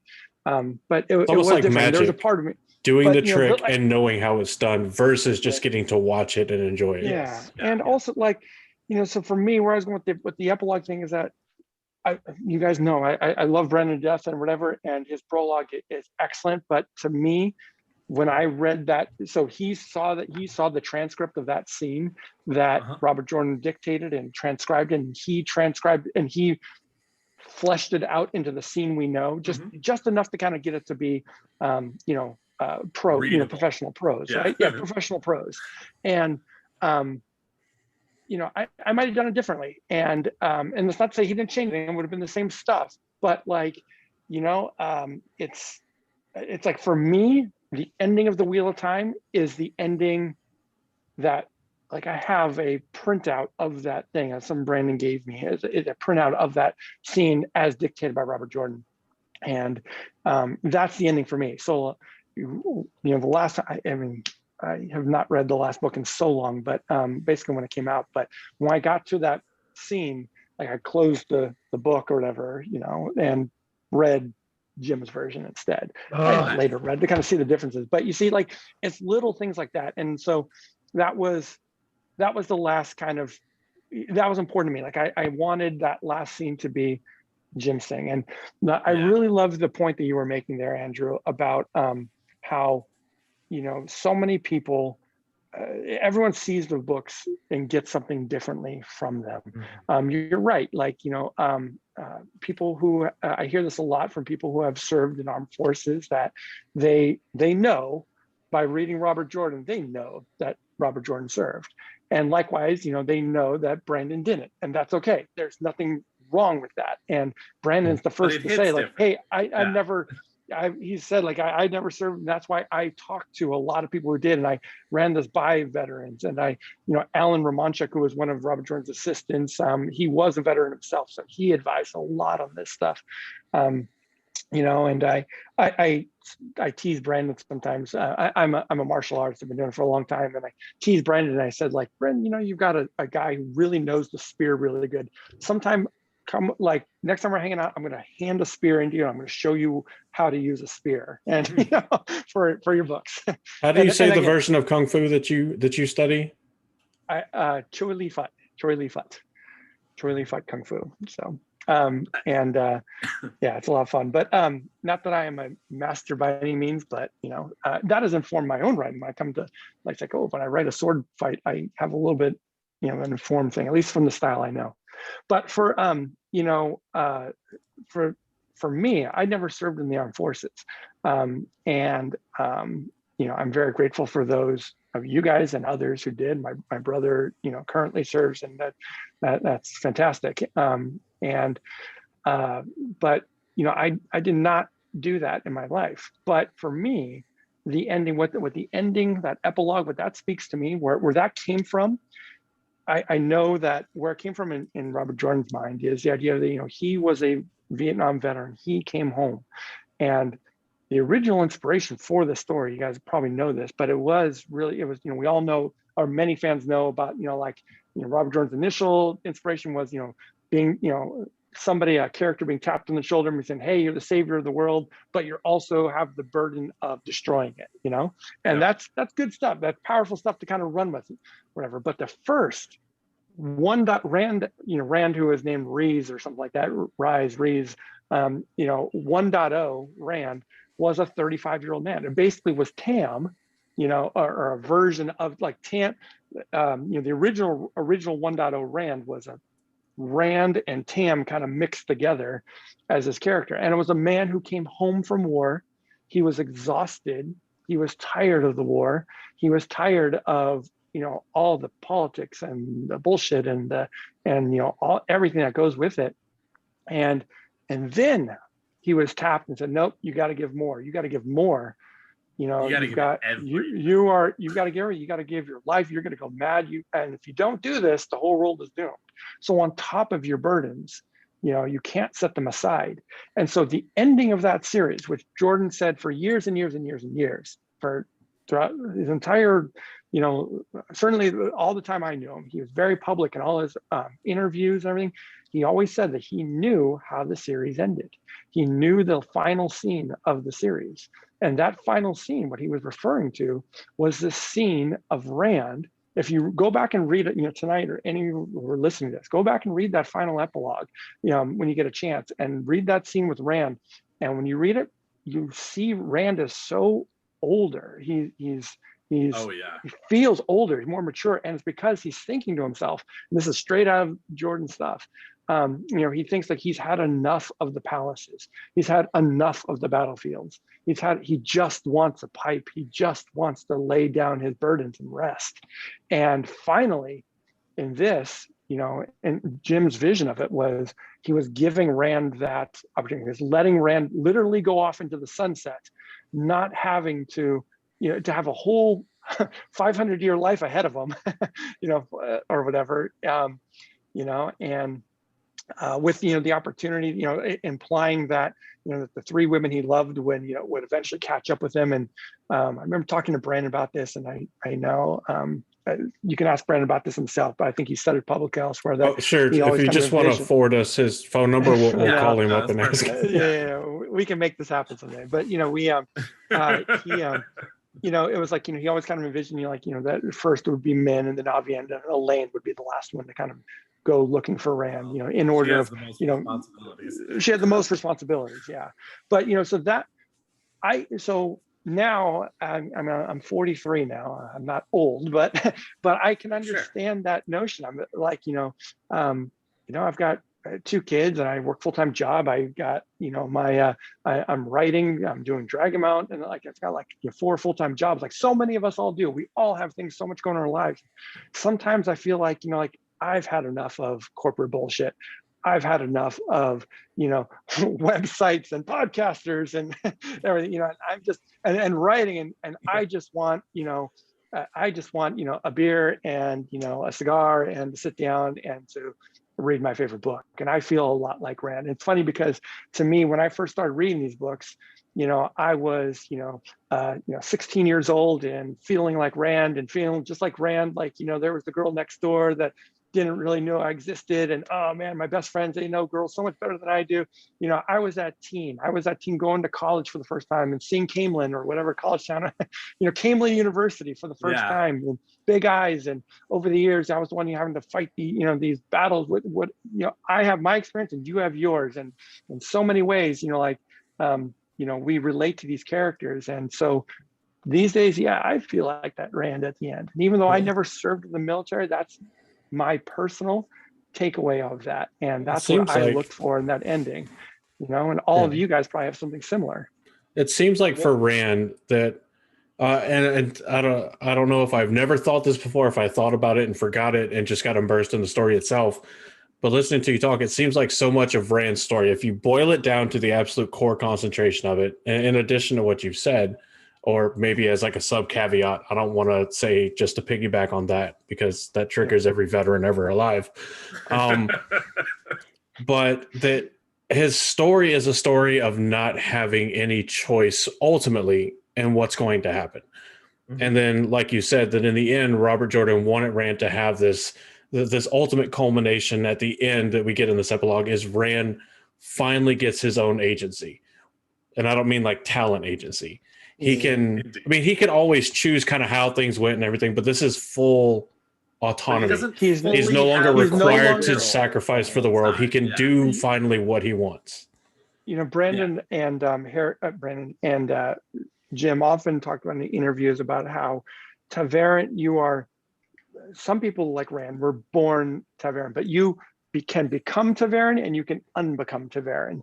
And in Rand's case, you know, he was born a Ta'veren, right? But you can make the argument that probably Matt and Perrin didn't become Ta'veren until later. And you can, maybe that's not accurate. People probably figure this out and you guys can debate that all day long, but when they became Ta'veren, same with Egwene, you know, like in Brandon's mind, I'm pretty sure he said that in his mind, you know, she becomes a Ta'veren, you know, at some point throughout the series. And so it's kind of like if you work with a Ta'veren and they need you to do stuff, you it kind of necessitates it by some extension, at least you become Ta'veren or Ta'veren adjacent. Yeah, when you're Rand caliber Ta'veren, you know, you kind of you know, other eddies in the pattern, other whirlpools are gonna pop up. So anyway. Well, Josh, I don't know what you're saying. You're muted. You're muted, Josh. We couldn't hear you. Well, one of the things that I've actually always loved about the idea of Ta'veren is just like probably the thing that I love the most about Ta'veren is that in world just sort of gives a really good reason for sort of the plot armor problem of so many books. Yes. And that's one of the things that I love. Convenient, but also best brilliant. plot armor, though. Can you hear me now? Yeah. Yes, we can. Yes. But the other thing that I've always loved about Ta'veren is that duality.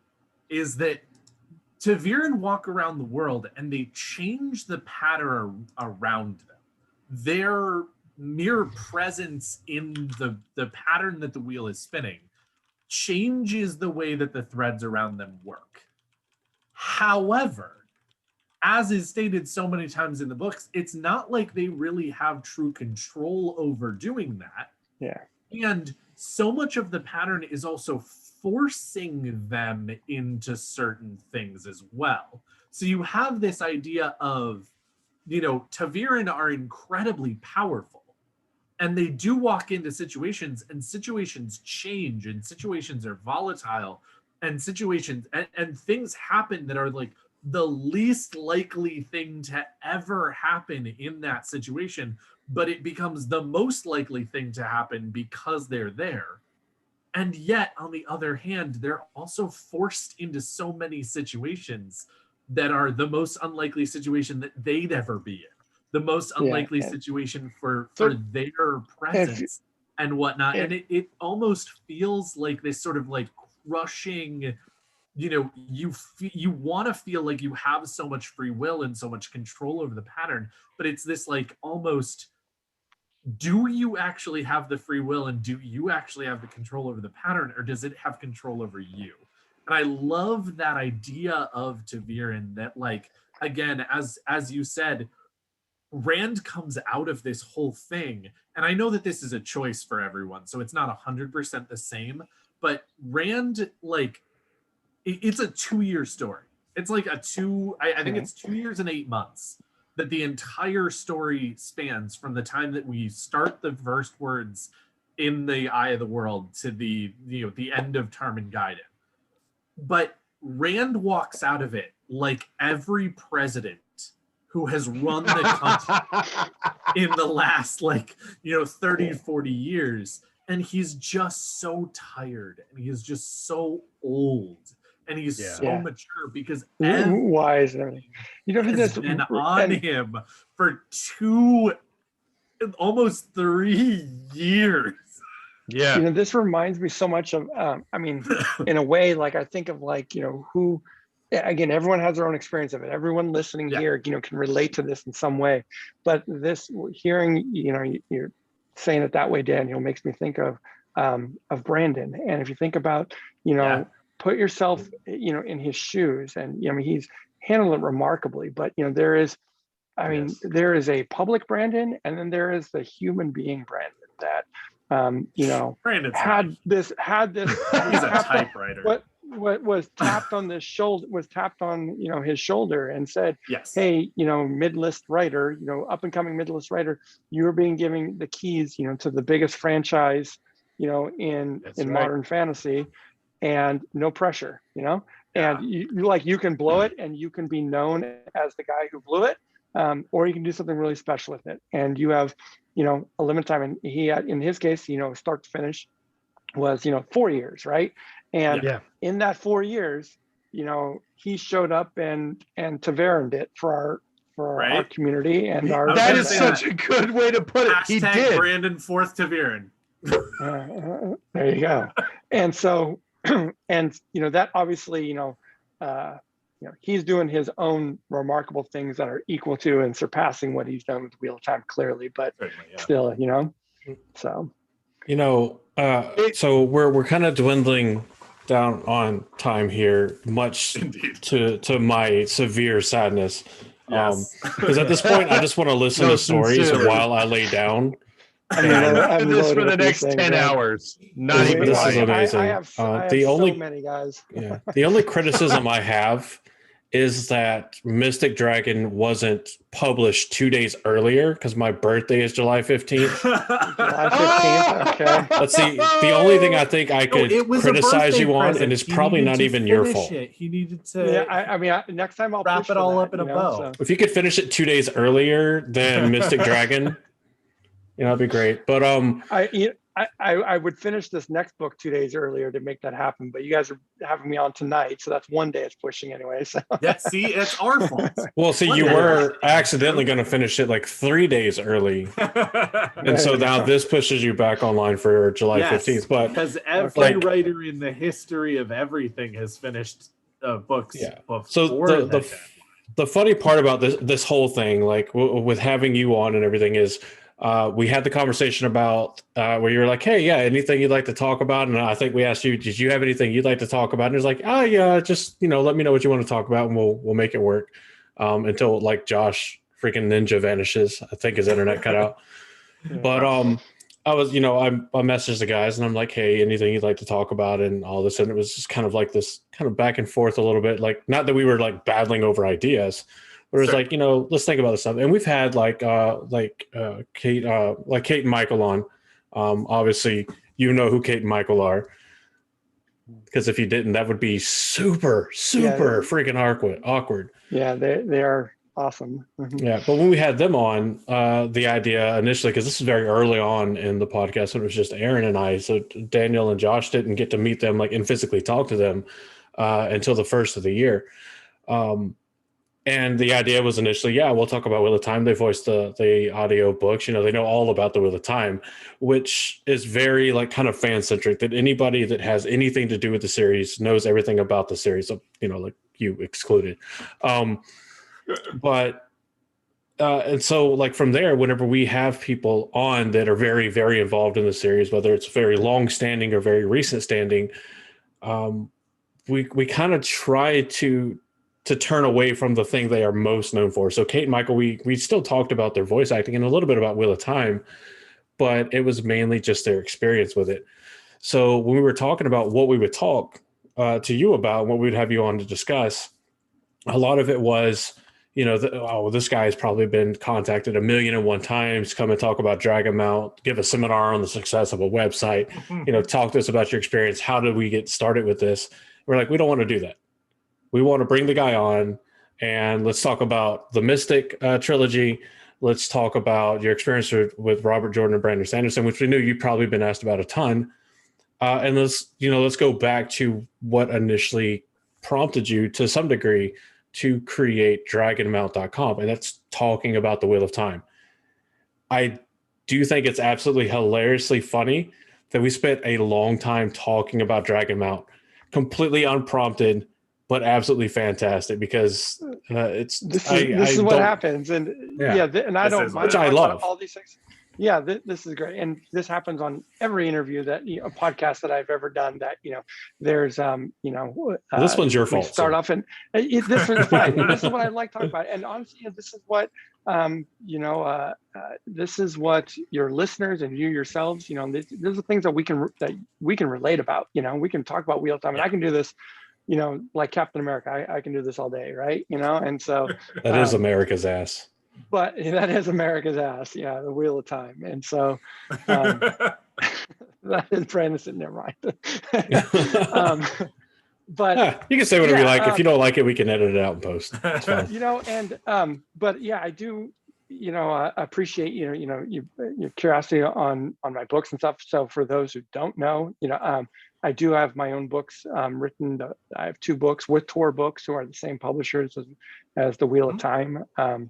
The first one is called Mystic, and the second one's called Mystic Dragon. I'm finishing up the 3rd book in the trilogy called Mystic Skies. And these are fantasy novels. They're when it first got announced that I signed this deal with Tor, everyone instantly assumed that I was going to be making a Wheel of Time like thing. That it would be like, and people started wondering, like, some bloggers even said, is this going to be Tor's next attempt at writing another Wheel of Time franchise or something? And and that was never ever my intent for that. I mean, if Tor wants to pay me like it's a Wheel of Time book, that's great. But but that hasn't happened. And that's okay. That these novels are much smaller in scope, and but it's impossible for me to separate the fact that I cut my writing teeth, so to speak, and like I grew up like you guys have grown up, or so many fans have grown up with, the Wheel of Time. And so there's undoubtedly. Only you knew about the fanfic we were writing. Right. Yeah. I was about to say, maybe we need to send it to him and have him take a look at it. Oh, God. Critique it a I little feel bit. like it'll go the same way your first conversation with Brandon went, like, oh, this is very raw. What if we did this and this and this? Yeah, it's okay. Yeah, once he gives us Brandon's number, we'll text him. We'll add it to the credits page when we never get published. Dear Brandon. I honestly like the fanfic. It's purely the Wheel of Time, and I would never want to be published as a fanfic, pulling all inspiration from the Wheel of Time fanfic. I'm surprised, other than that Made in the Spear thing I was talking about. Like, I never wrote a ton of Wheel of Time fanfic. I did a little bit, but I never even shared it on the Dragonmount forums. I wasn't even brave enough to go there. I made the mistake of finding Rule 34 Wheel of Time fanfic. Brandon once told me. He said the funniest thing to me, and it always stuck with me, is that we were talking about fanfic, and he goes, what, sometimes I feel like I'm just doing professional fan fiction for Wheel of Time. And he's right. It's like, that's exactly what it is, though. It's brilliant. But I gotta say, go ahead, Josh. I was just gonna. No, you should probably go first, because I was gonna wrap it up, because I could be here for the next month just talking to you. I am really glad. I just really quick want to say thank you so much for being on. And I am super stupid excited that you did not just come on here and tell some stories and have a little bit of fun and then go, yeah, we're done with that. I never need to be on Black Tower again. I'm over. So we will absolutely have a part 2, because again, we didn't as Andrew said, we set up, you know, a number of different topics to talk about that we were all relatively interested in, and we got to half of them because your stories were so good. I'll be happy. We touched on two, and we're still going to ask you the important question before we fully end. But guys, like literally go and Google Jason's biography. It's fantastic. There's so many accomplishments. There are film awards because you made a film for the Towers of Midnight release that was fantastic. Featuring Sarah Nakamura, who is now featuring Sarah Nakamura.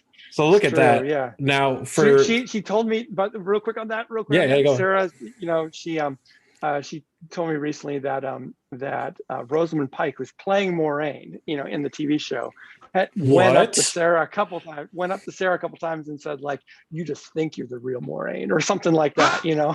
So I just absolutely love that. Oh, that's awesome. Amazing. If you guys ever talk to Sarah, ask her the story. I don't know what the exact quote that Rosamund gave, but Rosamund did give her a little bit of flack for it, I think. So. Oh my God, that's beautiful. When all of us make it on set, we will make sure. We will do that. Yeah. Well, yeah. Be like, hey, what's up? I'll be the mad Ashaman in the background hammering a boot on an anvil. I know. I'm working on that. I've told Rafe, I said, you know, that if you ever, I don't know, I'll play whatever. I'll be an innkeeper or I'll be a Aiel or whatever. If you ever want a real expert. I'd like to throw out I can for do a second. Spear, you know? So, you are far too skinny to play an innkeeper, except for that one. So maybe don't do that. I'd like to throw out. You guys know, like, I actually have a cameo in the series. Do you guys know this? Like, if you go and that cameo is I'm an innkeeper. So, you know, there you go. Oh, I thought you meant like in the TV series. No. Well, I was like, I'm working on the TV series. No. I was like, I'm pretty sure I would have heard of this by now with how many internet sleuths there are. I have a cameo in the books, in the 13th book. So nice. But so Josh, you wanted to throw something out. I'm just gonna say what I'd like to throw out is that we besides your trash internet connection tonight. Yeah, I don't know what's going on. Slam. We traded roles. We did. The taint is with me tonight.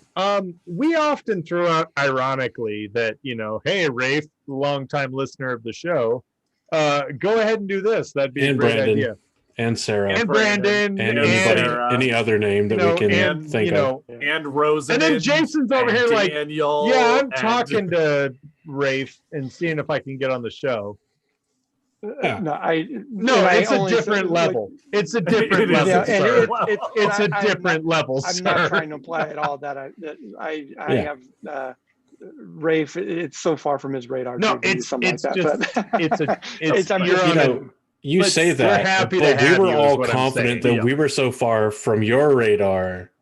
You just never know until you talk. Well, you know, it's polite and awesome you guys are putting me on this bit of a pedestal, but you know, I am a fan just like you guys, and deserved. You know that you are you know, I may have been doing a little bit longer, but you guys are doing good stuff. You've got the same energy and, you know, quality and all this stuff that I've been putting out, you know, over the years, whatever. You've got great followers who are exciting, you got great supporters, you know, and it's those people that are going to uplift you that we collectively uplift each other in this community. You know, so thank you. I'd be happy to be back on. It means a lot. Speaking of uplifting, thank you. Yeah, so do you mind if I plug my stuff real quick? I want to tell people a couple things. So obviously I was about to plug Mystic. So if you have visited Dragonmount, I encourage you, please go over there and register Dragonmount. So we send out a monthly newsletter, you know, so that kind of rounds up everything that's kind of going on. One of the things that we have so much behind the scenes leaks, cast photos, like that kind of stuff, but it's not about that for us. So we only share stuff that's public and confirmed and all that. So we're, you know, if I shared every rumor that I had heard, you know, your inbox would be blowing up. Also, please, if you're interested, check out our Patreon, you know, patreon.com/Dragonmount. Please do that. All these stories that I'm telling you tonight, I share a lot of those on Patreon. I need to do more of them, but I need to get back to them recently. If you need 3 people to just come and listen, right? We got there you. You go. Yeah. We've got a monthly Patreon chat where every month we try and get someone from the Wheel of Time. We've had Harriet, we've had Brandon, we've had Sarah Nakamura come on, and others talking about franchise and sharing stories. And and please give a follow on Dragonmount Twitter and Facebook, and follow. We're now on TikTok as well, so check us out there. And finally, please check out my website, jasondenzel.com, which has links to my books. You can do that if you check out, if you sign for the Patreon, you get a short story of mine called Finding Robert Jordan, which is a fictional account of a fanboy in the 1990s showing up at Robert Jordan's house to interview him. And you get my take on that sort of thing. And it's got all sorts of fun mysticism and cool Robert E. Jordan type stuff. Next time we'll come on, maybe what we can do is my final book in the trilogy, the Mystic Trilogy, comes out probably in 2022. And so when that happens, maybe I come back on and we can talk about those 3 books and how the Wheel of Time inspired it, what where there's similarities and where I do things a little bit different. So done. Sounds fantastic. Excellent. And if you're wondering, do I actually want to read the Mystic Trilogy? Make sure you go to jasondenzel.com/mystic. And you can actually read the first 3 chapters free of charge and listen to an excerpt from the audiobook at that link. And that link will be down below. And whether you like them or not, just go and throw money on Amazon. We'll have a link down below as well where you can find the Mystic Trilogy, the 2 books that are currently available, Mystic and Mystic Dragon, right? Mm-hmm. Yep. And you can buy those and tell them the Black Tower podcast sent you so that we can make sure that the 3rd installment is released on July 15th. And dedicated to yours. And we'll work on that too, right? There we go. Jason, but definitely go check out. I would say check out Dragonmount, but you already have. You listen to us. There's no way you don't check out Dragonmount. Definitely go and check out jasondenzel.com. Read Jason's biography. It's amazing. And I was fangirling when you replied. I was fangirling when I went and read your biography and saw stuff I didn't know. And I'm probably going to need like 3 days to calm down after this. Just because, I mean, not to overinflate your ego or anything, but it's just been, it's so rare, I think, for a lot of content creators and podcasters or YouTubers or whatever, to where you have guests on and you work with your fellow podcasters, YouTubers, whatever have you, and it's an amazing episode. You love every second of it. But for us to be able to sit here and literally be perfectly content just listening. Yeah. Just listening to the stories and hearing some of this stuff from kind of behind the scenes and your experience, like it's at least surreal adjacent at the very minimum. Adjacent. Maybe what I'll do when we promote this episode on Dragonmount, I'll be like, go check out this episode where I shut those guys up. Finally, they finally found anybody who kryptonite. knows us will find that significant. Going to be that's a selling endorsement. So sincerely, thank you, sir, so much. We have absolutely loved having you on. All 3 of us have followed you and your success in different time periods. We're sincerely grateful to have you here. We have been absolutely grateful to have you on the show, and we can't thank you enough for being here. And my pleasure. Thank you for reaching out. Yeah. Looking forward to having you again. Thank you for answering. Sir. So to everybody out there in Randland, in the Wheel of Time fandom, Wheel of Time lovers unite, etc., etc. # love all the goodness. Thank you so much for tuning in. Thank you so much for listening tonight. Thank you so much for being here in this momentous occasion where the Black Tower and Dragonmount measure. Dragonmount's bigger. I was going to say Dragonmount and Black Tower. I don't know if you want to end. I don't know if you want to end on a size comparison note here. There's got to be a different outro here. So to all of us, thank you so much for being here. I have been Josh, your Sorovan Mahale. I have been Andrew, your Bajan Mahale. And before Daniel says goodbye, everybody loves merchandise. And one of the best possible places to go and get yourself some really dope Wheel of Time inspired and themed merchandise is, of course, newcreationsbyjen.com. So whenever you go to newcreationsbyjen.com, whether you're looking for just Wheel of Time inspired stuff or not, you can find all kinds of really cool merchandise and goodie opportunities, all the way from gifts for your family, friends, significant others, whoever have you, newborns, children, toddlers, women, men, adults, anybody that wants anything, you can find something for them for sure on New Creations by Jen. Now, most of you listening are going to be looking for Wheel of Time stuff.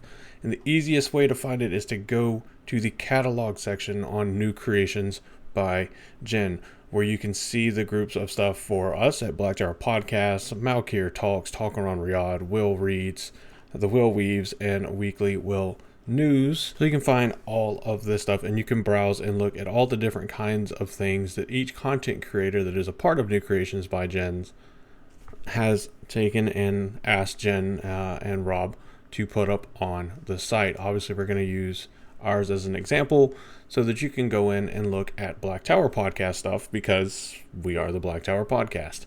So if you go on, you can get our Two Rivers Sniper shot glass as well as Two Rivers Sniper shirt. It's available on a red shirt. So you can go on and you can get our Frosty mug, which is one of the Frosty mug collectibles. Each Wheel of Time content creator that is on New Creations by Jen has a Frosty mug that you can go in and get for yourself. So after you get ours, make sure you get the others and get the entire set and join the Frosty Mug Society. Of course, there's more than just Frosty mugs and little shot glasses, and there's plenty of different kinds of shirts with different designs on them from all of the different content creators. Of course, you can find ours where you can get our logo in black and white on a shirt. I have one myself. It's fantastic and I love it. Jen and Rob do an amazing job of working with not only their customers, but the content creators that they help support with this amazing and very good quality merchandise.